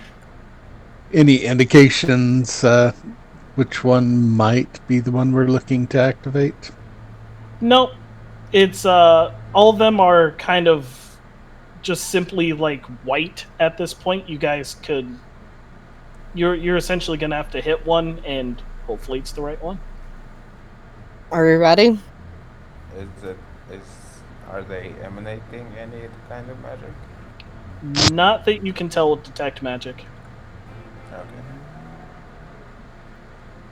Whenever we're ready. Which one do we want to go for? Hold an action to spring onto the first thing that appears in the room, and try to grapple it. I think I'm ready. I will hold my action to shoot whatever comes out. I'm gonna move over here to get away from the clump of people over there. Molly will prepare an action to hit anything if it spawns within range of her. I will prepare a whip. And if anything's in range of phantom attack. Okay. So which one we gonna hit first? I'm gonna try this one in the southwest corner. Or The south this one? Yep. Alright, so as you hit that one, you see that it turns green and all other orbs are deactivated, and this door opens. Ooh. Good pick. Monk intuition. Yeah. and So, what Jaren, are we the seeing? moment you kind of like peer into that door, you see a big ass hoard of coins sitting right behind a pedestal. There's a bunch of money in here.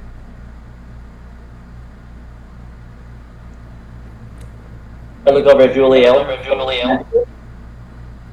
Be very careful. It might be an illusion or something. Is there anything that we can notice off about the room or that pedestal that looks like it's in front of the hoard of coins? Go ahead and roll me an investigation or perception check. I'll help you with that. 16. Upon further inspection, you do see that there are a set of runes that are right next to this pedestal and seem to go underneath the hoard of coins. There's some gibberish on the floor. Can anyone read it? I'm afraid I can't. And I still don't have my languages. I never went in and actually updated those. I can mage hand the gold if we want to do that. It looks like it is a hoard of copper, gold, silver, and even some platinum.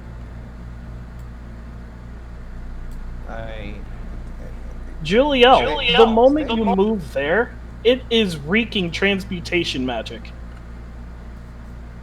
Guys, this might not be actually gold, or it. I don't know, but be careful. I really doubt that. Do any of those languages? You can't read it. Want to stand back and let me try mage hand it and see what happens? You want to go ahead and mage hand it?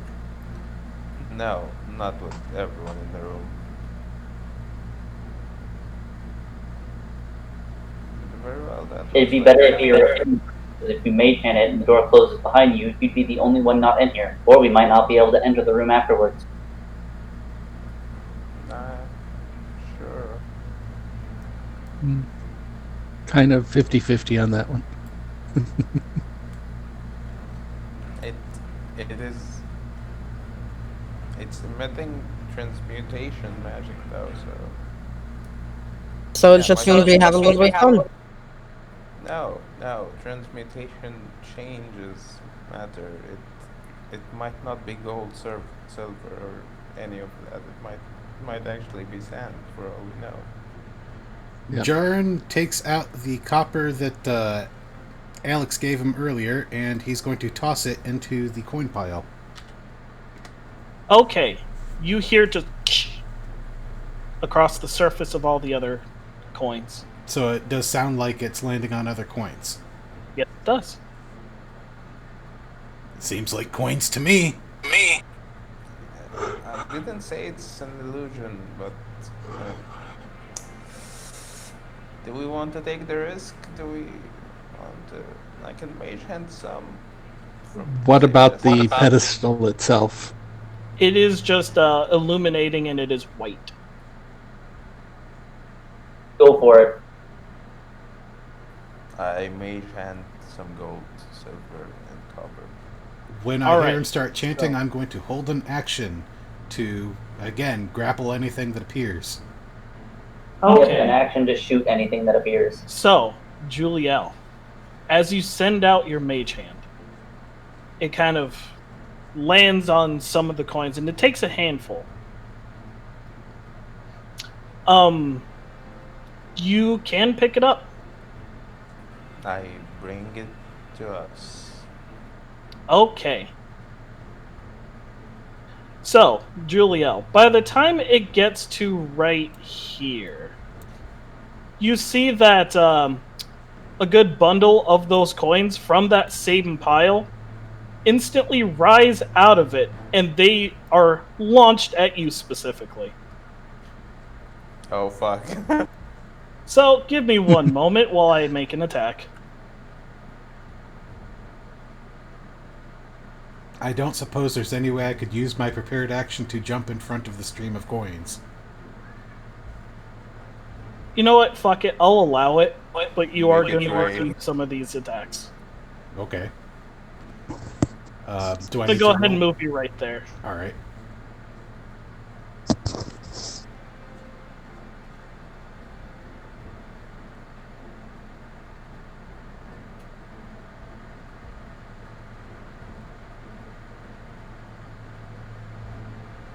I feel like this is a comment capitalism, and I don't like it. Orkeen is not here. Okay, Yeah. yeah. So, as these like stream of coins are launched at your direction, only 3 of them are going to actually pelt you. Once Jarn leaps in the way, he is going to receive a blow from 2 of them. And these little fuckers hurt as they collide with your body. You do see that the sigils on this circle are now illuminating. So the transmutation ended out to being animate object. Put him You back, can say that out Catherine. loud. Thank you. Thank you. Thank you. Put him back. Put him back.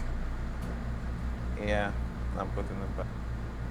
Juliel, you're going to take 16 points of piercing damage. Holy shit! We don't have a cleric.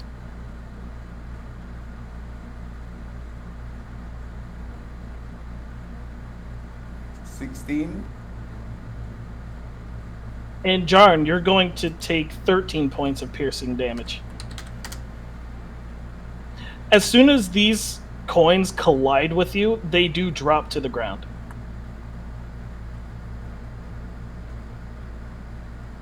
And then you see the sigil fade.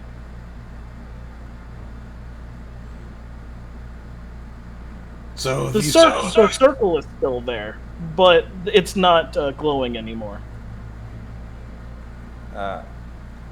Jarn kind of So- like steps on one of the coins and tries to kick it around. Is it moving around or anything?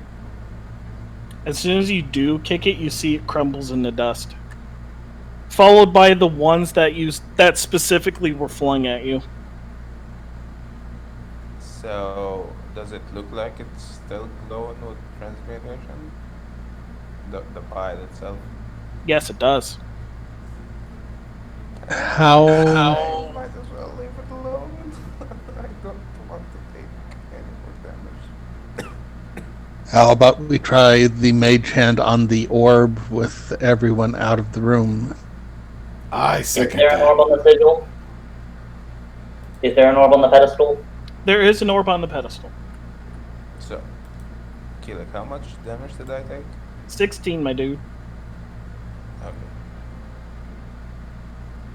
And my character would be aware that touching these orbs with Mage Hand wouldn't do anything, would it? It would possibly activate it. It would possibly activate it, okay. I am under If you want. half HP.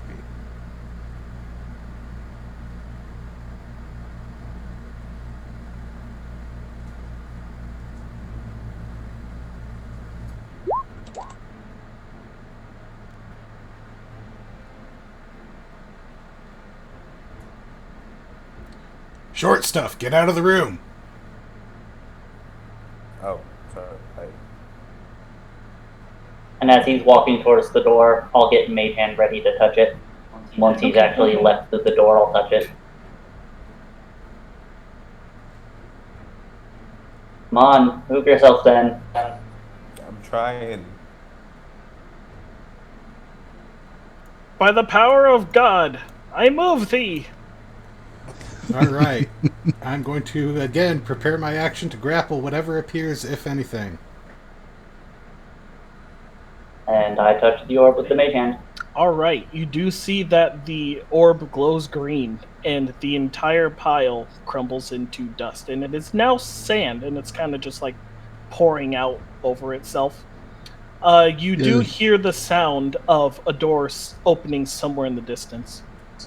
Why am I not surprised? Is I'm gonna start shifting through the Jaren's sand to see if there's anything under it with the Mage Hand. Say what? I'm gonna start moving the sand back and forth until It's going to take you a while to essentially dig, but okay. because there might be Is- something under the sand.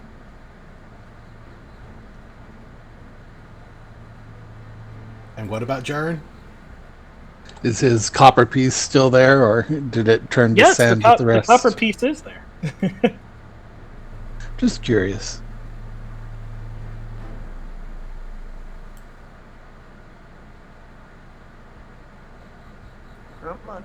Remind me to be more careful next time, please. And just to let you know, it's not like copper dust or gold dust or silver dust or platinum dust. It is simply sand. And a lot of it.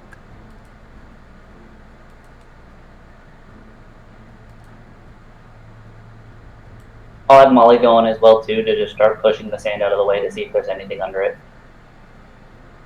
Okie dory.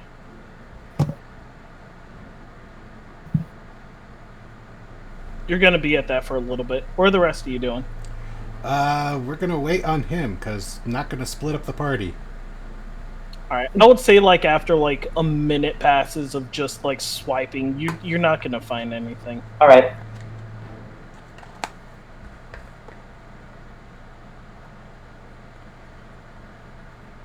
So let's see what that opened up.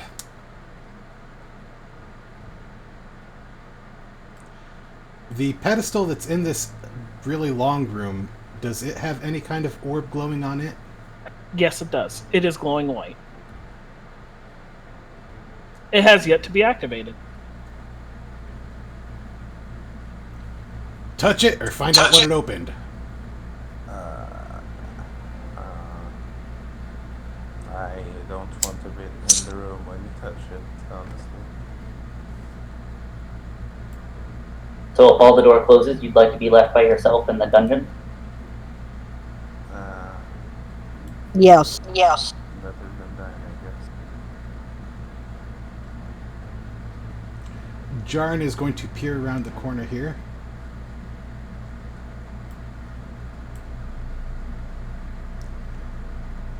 Got another room with 4 pillars.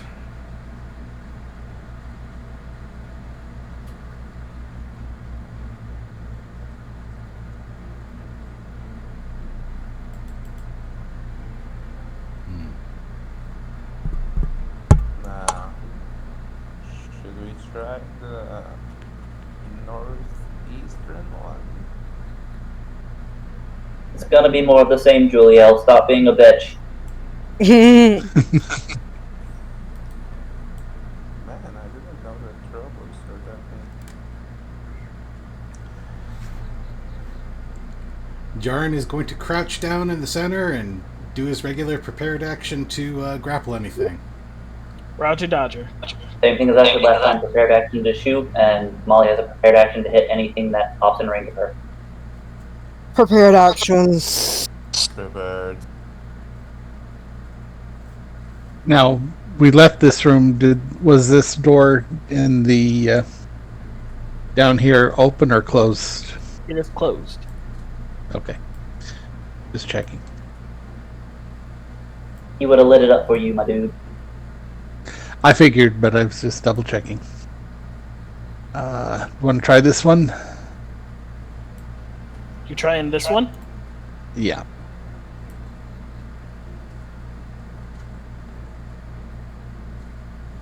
All right. So, as you place your hand upon the pedestal, you see that it turns into a darker shade of red, and 4 creatures are going to spawn out of the ether. One moment, please. Nah, wrong guess.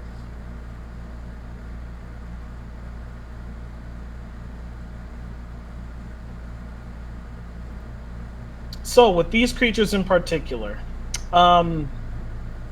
give me a quick knowledge arcana, anyone who wants to try.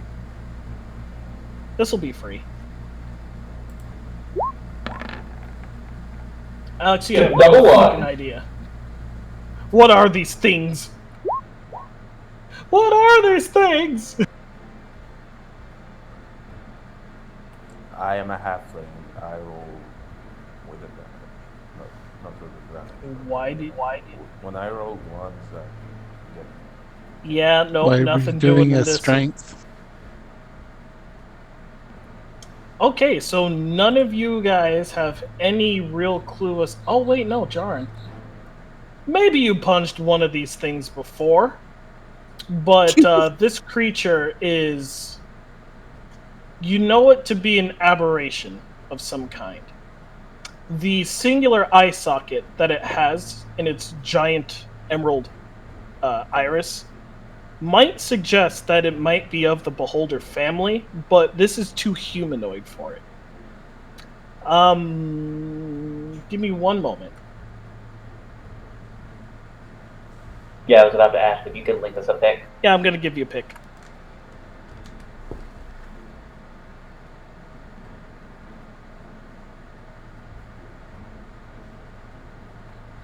This is what you all see.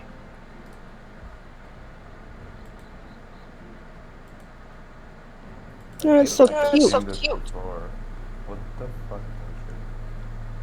fuck? All right, so before anything else happens, let's start off with prepared actions. Just starting with Jaren. What you got?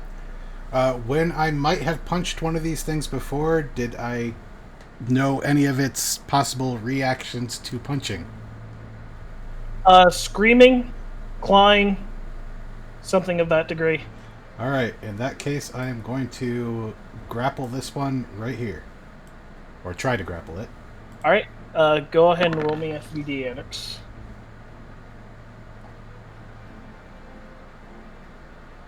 Oh yeah, you got that thing Nice. grappled. It just kind of shrieks as it just goes, and it just kind of just wants. It starts thrashing about. It's got spikes of its own, but yours are piercing it. And it takes 4 damage. It takes 3 damage. Oh yeah, 3 damage. Okay, that is your prepared action. Next one, Tempest. Let's go with you. I will whip that thing in front of me. This one? Yeah. Yeah. That's gonna hit. Do damage.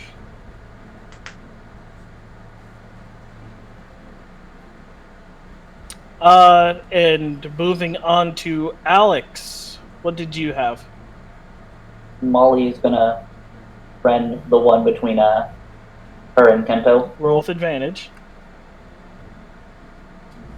The 14 hit. A 14 is not going to hit this creature. Alright, then I will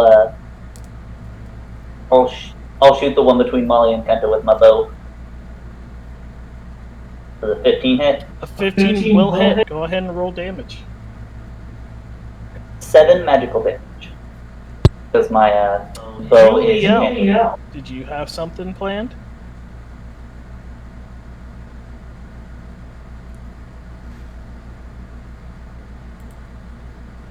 Julia. Oh, okay. So does multi-attack apply to held actions? Nope. No.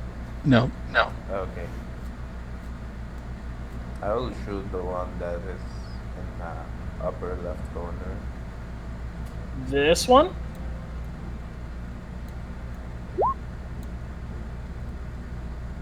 A 9 is not going to hit. 7. And then All right, I need Kento would everyone have been, to. I'm sorry. What? said Kento would have been. I don't know if touching the orb would count as his action or not. That's why I didn't say. Yeah, you wouldn't have been able to get a reaction off of it. Not a problem.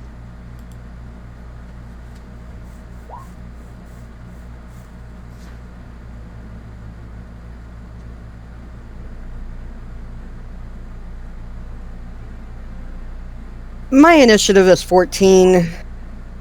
Phantom's initiative is...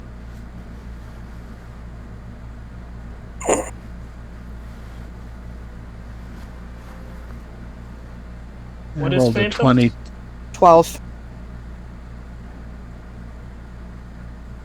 I rolled a 22 the first time, but Yep, I saw it. didn't send it in. Okay. Yeah, in order for it to send it into the turn tracker, you have to have your token selected when you roll it. Yep, I forgot about that. Me too. So which one is Jaren grappling? Jaren is grappling the one to the lower left. Okay.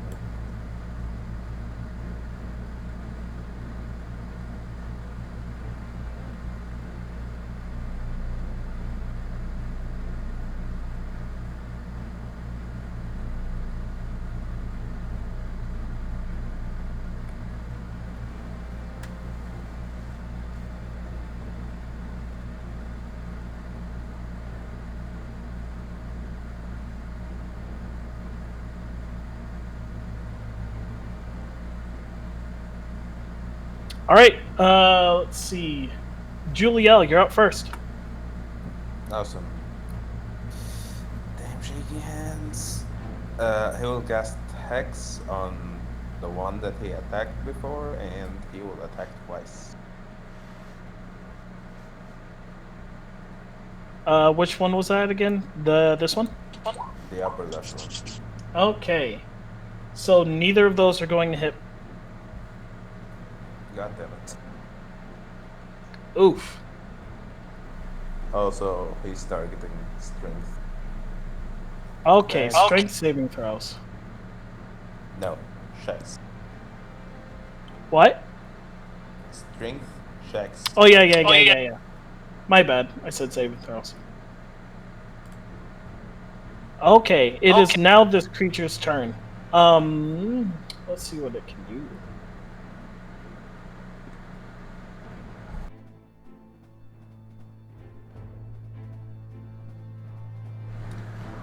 Seeing as to how it's kind of receiving attacks from both sides, it immediately looks at the closer threat, and it's going to look over at Tempest. Hi. Tempest, I need you to make me a Constitution saving throw. Of course you do. Be right back. Hey. Nice. Hello. I'm rolling decent today. That's good. All right, Sorry, and guys, as I this chose poorly. it's fine. So this creature is gonna screech out at you as it gets up within 5 feet of you. And it's gonna end its turn there. This one right here is going to take a look at Jaren, but kind of overlook its situation, seeing two people right behind it. It's going to move over here. Could I get an attack of opportunity with an unarmed strike since I didn't say I was drawing any weapon? You are currently grappling a creature, so I'll say yes, but with disadvantage. You can, like, kick him. 13 isn't gonna hit anyway. Alright. And I need Alex to make me a Constitution saving throw. Alright, so it's just gonna bark loudly. You do see that there is energy kind of sapping out of its one giant eye as it's making these weird sounds to you. Kento, it is now your turn. Okay. Kento has been spending some time with the druids. His nails kind of sharpen and extend, looking like jagged crystal points, and they start dripping a gold substance, kind of like you see in the cracks in his skin, and he's going to lash out at the one in front of him. 25 is going to hit. And that's going to do 5 points of acid damage to it. And he is going to use his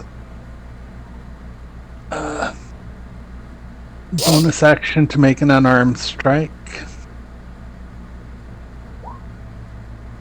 23 hits.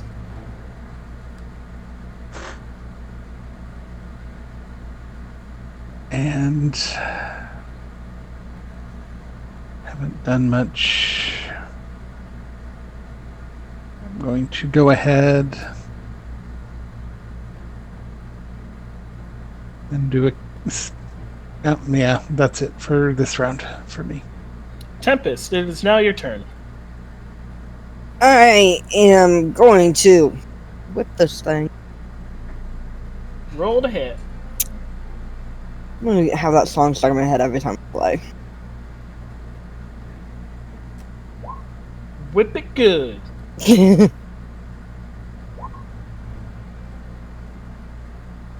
All right.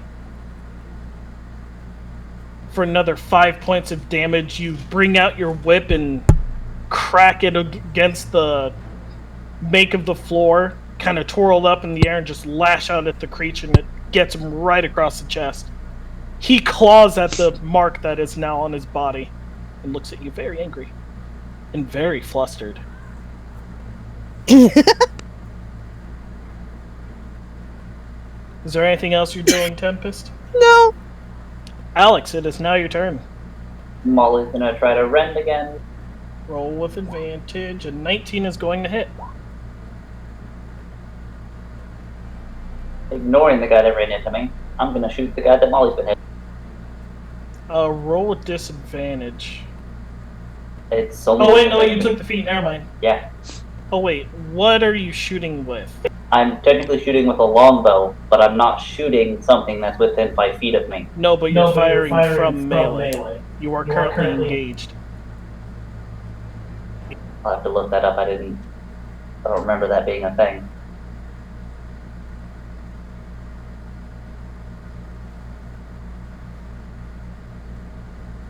Oh shit, I'll let him take an attack at me.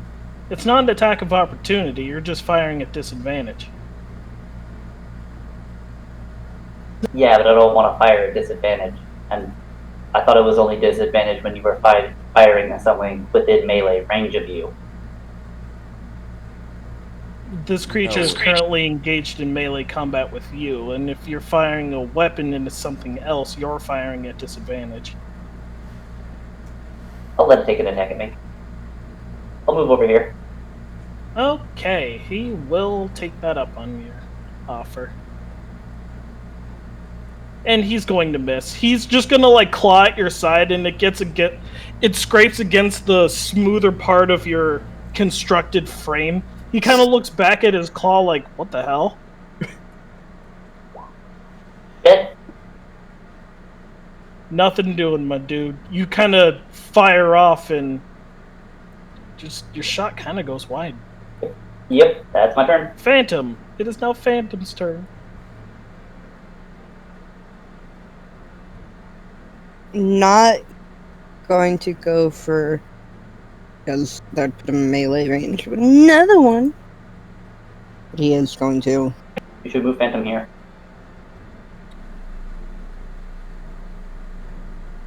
Get that flanking. Yep. He is going to bite out at it. The 20 is going to hit.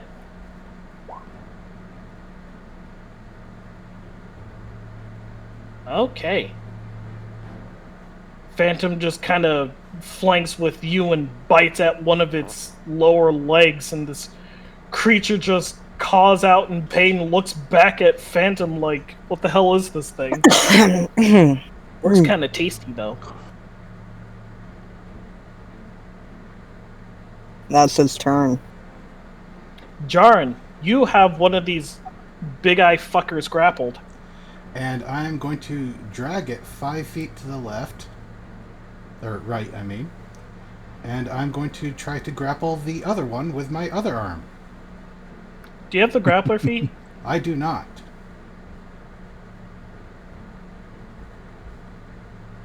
It says as long as I have a free hand, I can try to grapple. I'm sorry, you're kind of roboting there. Can you do it again? It says that as long as I have a free hand, I can do a grapple attack. Yeah, you could. All right. Go for it. No, you got him. You kind of like grab him right in, like at his throat, and he just reflexively grabs onto your wrist. All right. Oh no, my neck! My most vital area! For my second attack, I'm going to try to shove that same one or the first one that I grappled prone. Didn't you just use your action to grapple? I get 2 actions now. He gets 2 attacks and grapple counts as 1. Hold on.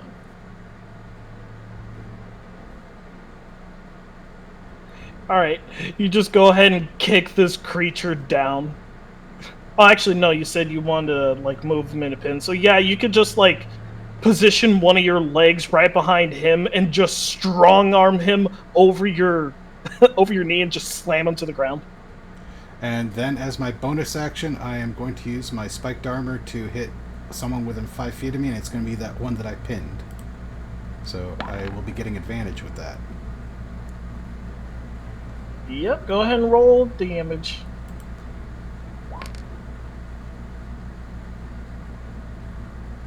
And don't worry, I got the piercing damage from the other grapple too. Alright, good. Anything else you're doing? Nope, that's all for my turn. Alright, so the creature that you had pinned is going to attempt to get up and try to break your pin. Alright, so what is that, a contested roll, I believe? Yeah, it's a contested roll. Yeah, he got a 3, so he's just gonna begin to like thrash about. Stay down! You can't really. Just, it's just kicking and scratching, and I can't really do anything else. This other creature, he is going to make an attack against Kento, and then follow up by making an attack against Molly. He is going to swing out over at Kento, and Kento, it's so telegraphed, it's almost pathetic. You bat his hand away as he kind of tries to take the momentum and backhand Molly.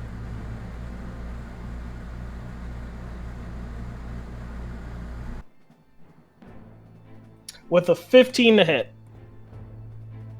That hits. That hits? Okay.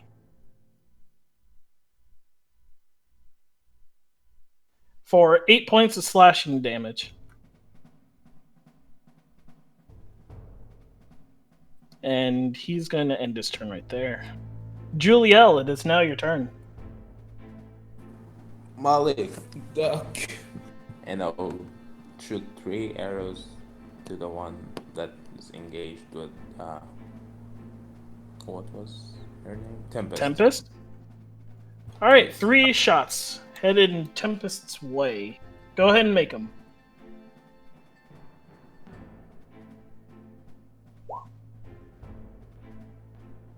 Two of those hit. And then roll the hex.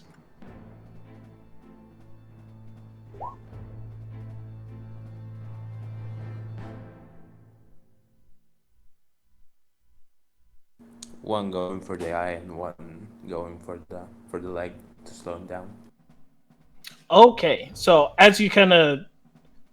Your first shot, unfortunately, warns him enough about your oncoming arrows, and he naturally just kind of takes cover and covers his face. But you do firmly plant an arrow, one in his like thigh and one in his shoulder. Awesome. That's my turn. Okay. This creature is going to lash out against Tempest and then at Phantom. With a soft 20 for Tempest. Yeah, that hits. And a 22 for Phantom. Yep. Tempest, you are going to take 5 points of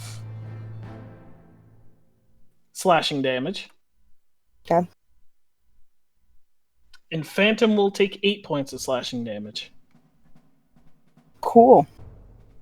This creature that is now being grappled by Jaren just looks at you with hateful eyes, and I need you to make a Constitution saving throw. Me? No, Jarn. Jaren. Oh, to no avail. So, yeah, this creature just looks really fucking mad at you. Kento, it is now your turn.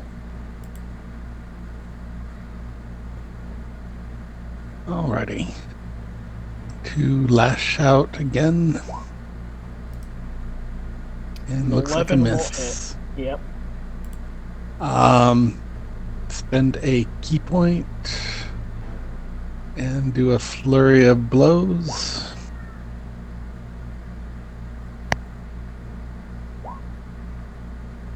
One's gonna hit.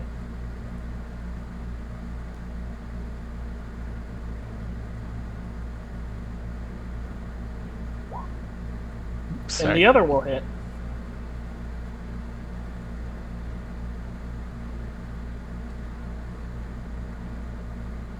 Alright, is there anything else on your turn? That will be it. Alright. Tempest, it is your go.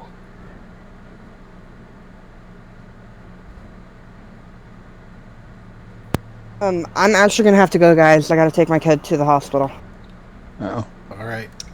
Alright. I'll go ahead and NPC your character for the time being. Okay, thank you. Bye. Yep. Alright. Alright, give me one moment while I take control.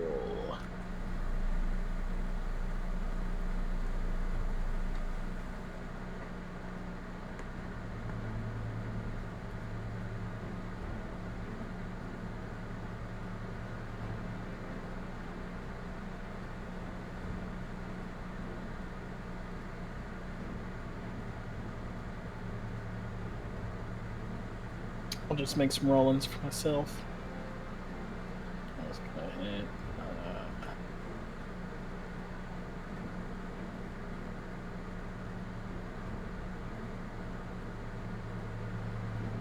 All right.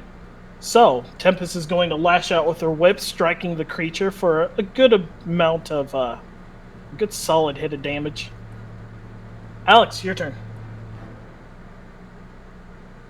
Molly is going to use Rend, and I'm going to shoot at it. So,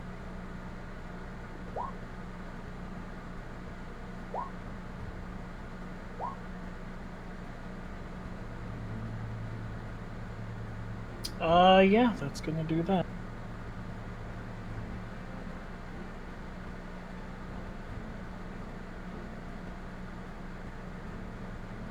You did the longbow shot, right? Yeah. Okay. Nothing else on your turn? nope, but longbow is magical. Okay. Phantom is just gonna bite at this creature.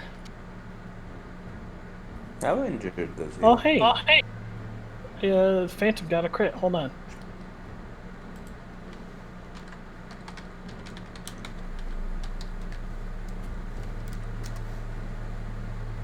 Yep, that is just enough to kill off this creature. So you guys will see Phantom like sink its fangs into like this creature's neck, and it just instantly goes up in shadow stuff.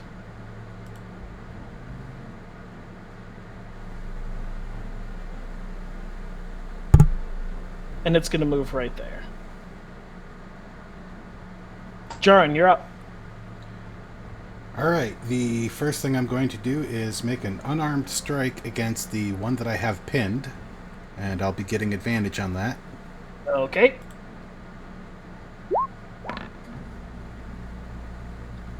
Alright, go ahead and do damage.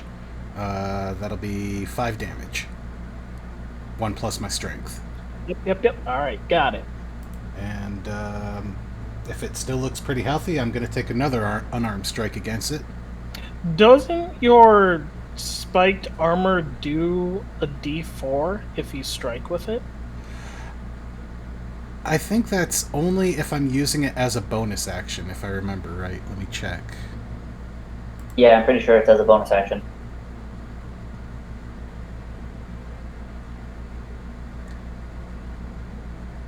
Yes, it's only a bonus Yeah, action. it's a bonus, okay. Okay, just wanted to double check. So I'm going to go ahead and make another unarmed strike against it. With advantage. It's gonna hit And that's for another 5. 5 bludgeoning.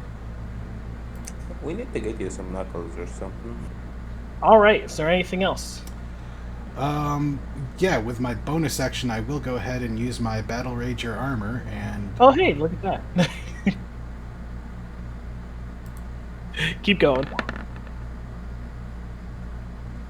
will a 22 hit Yeah. for 7 piercing. Awesome. And that will You're end just my turn. like a bully in high school. You're just kind of like just kicking it while it's down. Literally. Yeah, so it's this creature's turn. Hey, there's something on your face. It was pain. Yeah, Jarn, go ahead and make me another Constitution saving throw. I'm good at that. You are, and you still kind of don't give a fuck about it. See, their eyes are just like flashing this green, sickly energy, but you see waves kind of coming over you, but it's almost pleasant. It's weird. These things are weird. They're looking at you weird. It makes you angry. Don't look at me like that! This creature's turn. It is going to... Yeah, it's going to lash out at Kento and Molly. Disadvantage on Kento.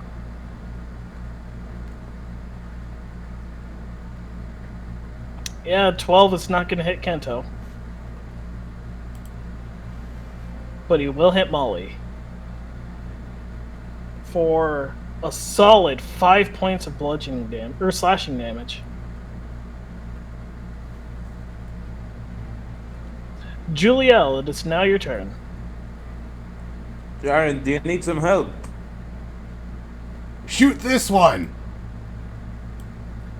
I have a better idea. And he will wave his hand, inviting the shadows that fell from the other one into this one. Alright, this creature is now next. Yeah, on dexterity, because they seem more nimble than strong, correct? It would maybe, probably. Okay, so, and I will shoot twice.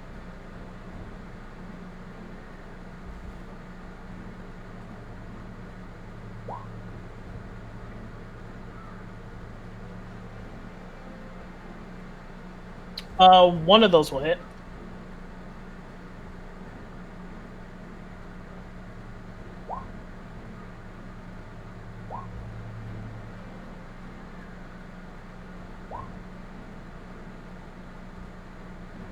That was an accident. Yeah, I was about to ask what the D8 was for. Right. And then that's the end of your turn? Yes. Yes, it is. Okay, so this creature, just receiving 2 shots from its side, snaps its head back at you, Juliel, and you need to make a Constitution saving throw. Is it a fear effect? No. Nope. Okay. If it was a fear effect, it'd be a wisdom saving throw. Usually. Hey, it doesn't matter.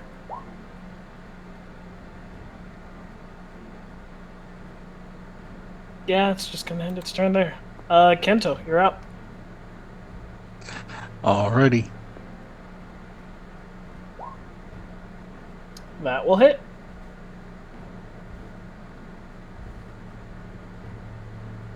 Alright, hold on a second. As you deliver the final blow to this creature, it does disappear and it is no more. Kind of saving you a bonus action. I will move over and use bonus action to lash out at that one. Actually, 15, 20, 25. I will. If you get the one that I've got prone. Oh, well, yeah, that works too. I will move all the way to there to I figure you've got that one down. I'll take care of this one that you're just tangling Holding. with. Yeah.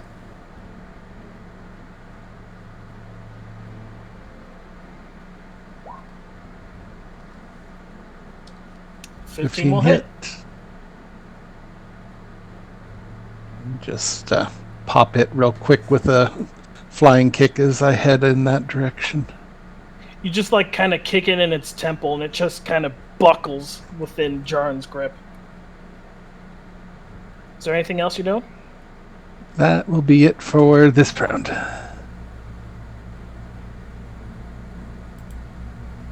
Tempest will move right here and attack this creature. Tempest doesn't need to be that close. Nor would she with the whip. Okay, and that will hit.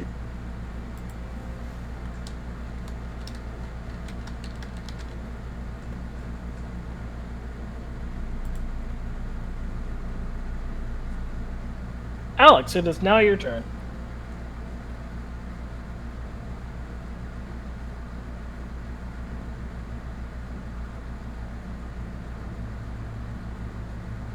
Since that one's taking the most damage with stuff so far.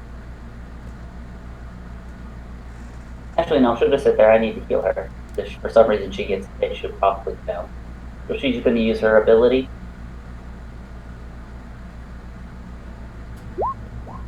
So Hey, she uses nice. a 12. And then I will shoot that one that she did. This one? Yep. Alright, go for it. Natural 20. Nice. So... Left, right, instant. Wow, but I rolled a 1 for my damage for the first one, so 5 plus 8, so 13. Okay, it's still up. Anything else? Nope, I'm done. Okay.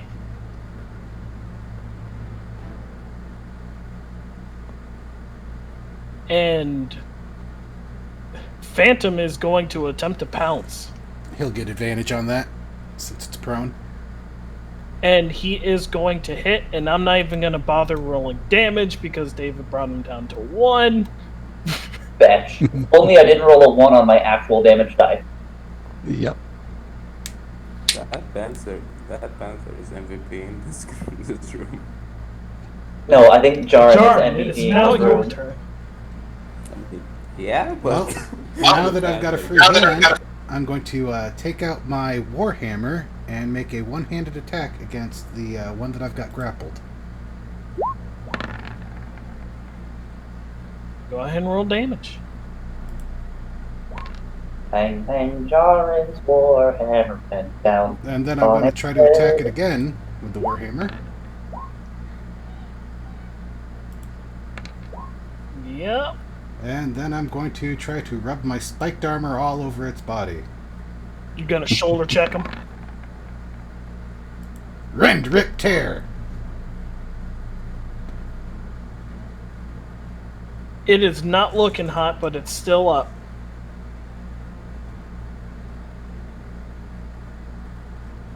And I take it that's the end of your turn? That is the end of my turn. Juliel, it is now your turn. I walk up to him and strike him with 3 bolts to the eye. I'm gonna laugh if you miss all of these. Yeah, 2 of them hit.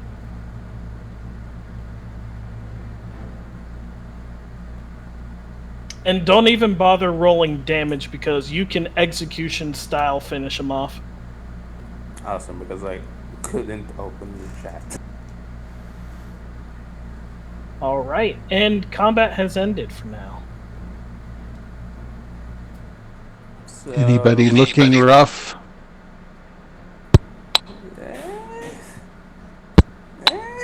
Only damage I've taken was from coins. Yep. Yeah. I walk over to Jules, given that we've gone through multiple rooms now, and I feel fine doing this. And I'm gonna cast a Cure Wounds at level 2 on him. On who? Julia. Julio. Yelp. He also left. Thanks a lot, Alex. How's Tempest holding up? Tempest will tell you she's fine. There you go. You have Okay. 8.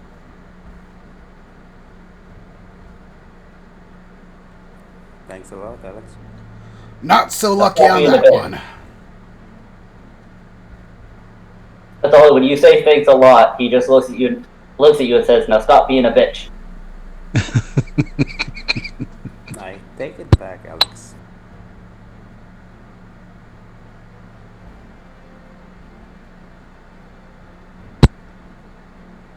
Okay. Which one do we want to try next? I'm assuming we heard a door. Oh no, that was a red one. I'd say top left or bottom right.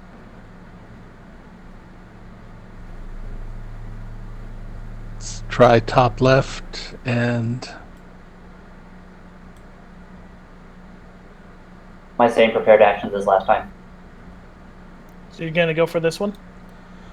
Before they do go for that one, I'm going to enter my... well, no, I won't enter my rage.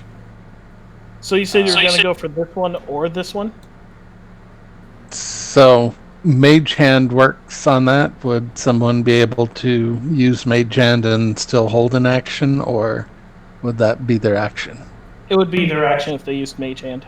Technically, you should be able to touch one of these if you're standing towards the middle, because it's only a free action to actually touch the orb. And you can make a prepared action to kick or hit anything that spawns next to you. You just didn't state that last time. Yeah.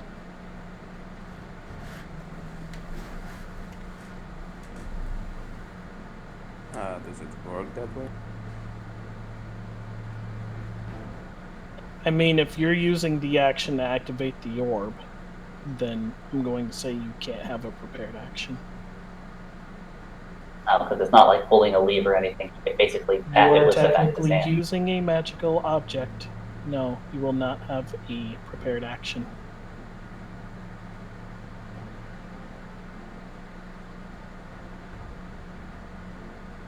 Alrighty. So, what will it be, fellas? Give this one a try. Preparing my action grapple. Okay. Let's Also, Tempest needs to take that river. You move to the back wall and have Panther to the back wall next to her. How about you let me control Tempest? So, as you go ahead and try to activate this pedestal, you see that it flashes red. And a large creature is going to be summoned to the field. What is it? What is it? This creature looks like a really large snake, but it has the upper body of a man. A Yanti. A Naja. It is a Yanti. An Naja is a snake with man's face. More specifically, an abomination. Should we just keep initiative? Sure. I'm fine I'm with that. fine with that. Okay, so prepared actions going off first, starting with Julio. Should maybe start with someone else because I don't have my cheat up. I would start with you because you're highest in initiative. Okay. I'll take a moment.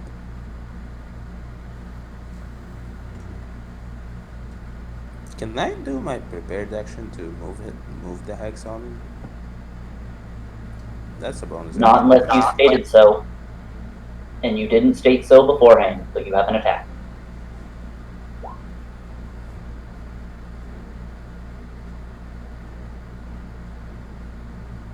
One of those will hit. Got 2 attacks off as a prepared action. No, oh wait, sorry, my bad. This was a prepared action. No, My you bad. won't have hit. Yeah, my bad. Kento, did you have something planned? He touched. Well, Yeah. Oh yeah, I he touched touched. the orb. Okay, so Tempest is. Yeah, she can make an attack. So she will.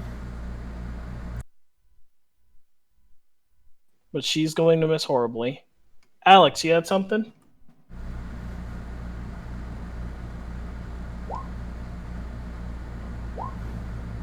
Uh, Molly will hit.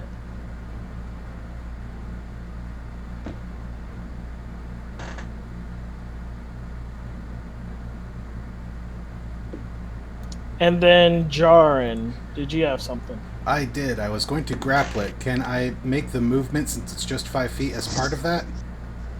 Fuck it, go for it. All right.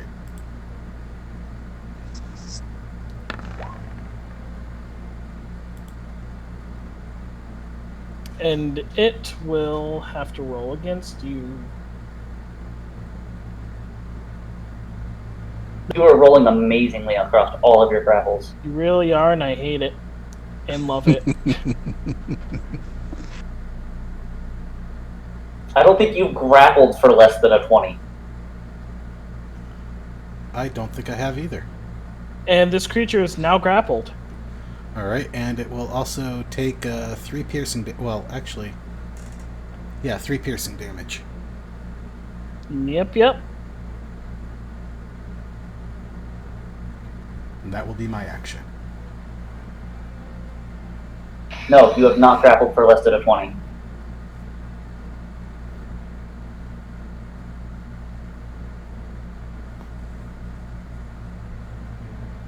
All right, Julia, it is now your turn. Surprise round is over. I move the chains of hex to this guy, targeting strength. And I will try to shoot him twice.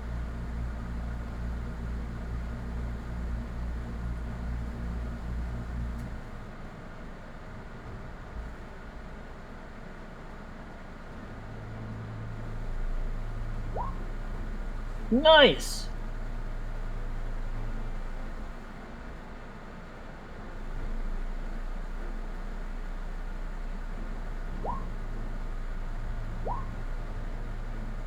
Max damage on that hex, though.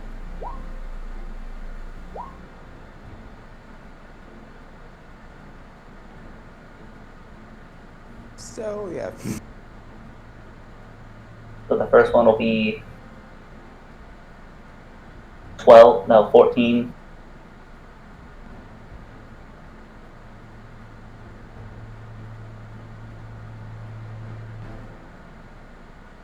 All right, I got it. Solid shots, man. Yeah, Anything else? that's my turn. Kento, you're up. Alrighty.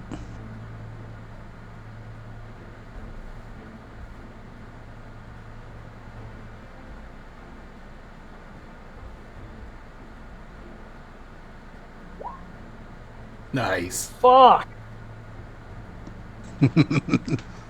Damn. Get that nat 20. Holy shit. So that's 20 automatically because those 2 d10s are there. So that is 33 damage. Nice, solid hit, man. Anything else you're doing? And just follow up with a unarmed kick.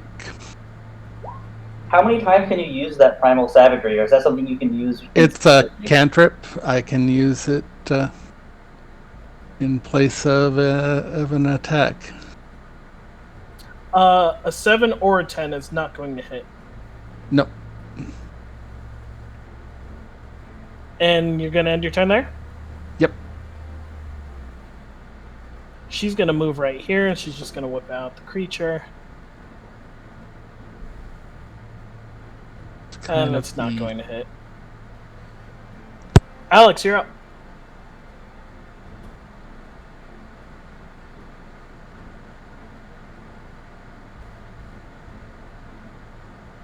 That's my turn.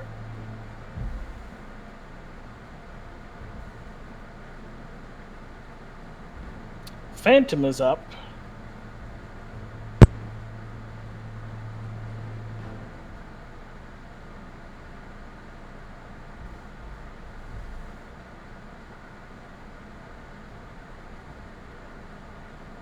I can do it.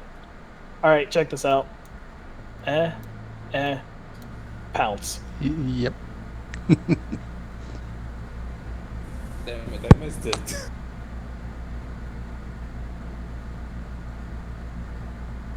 And just meant okay. So for Juliel, Phantom decided to kind of curl around to give himself enough of a runway to jump and leap out at this creature, and then attempts to bite it.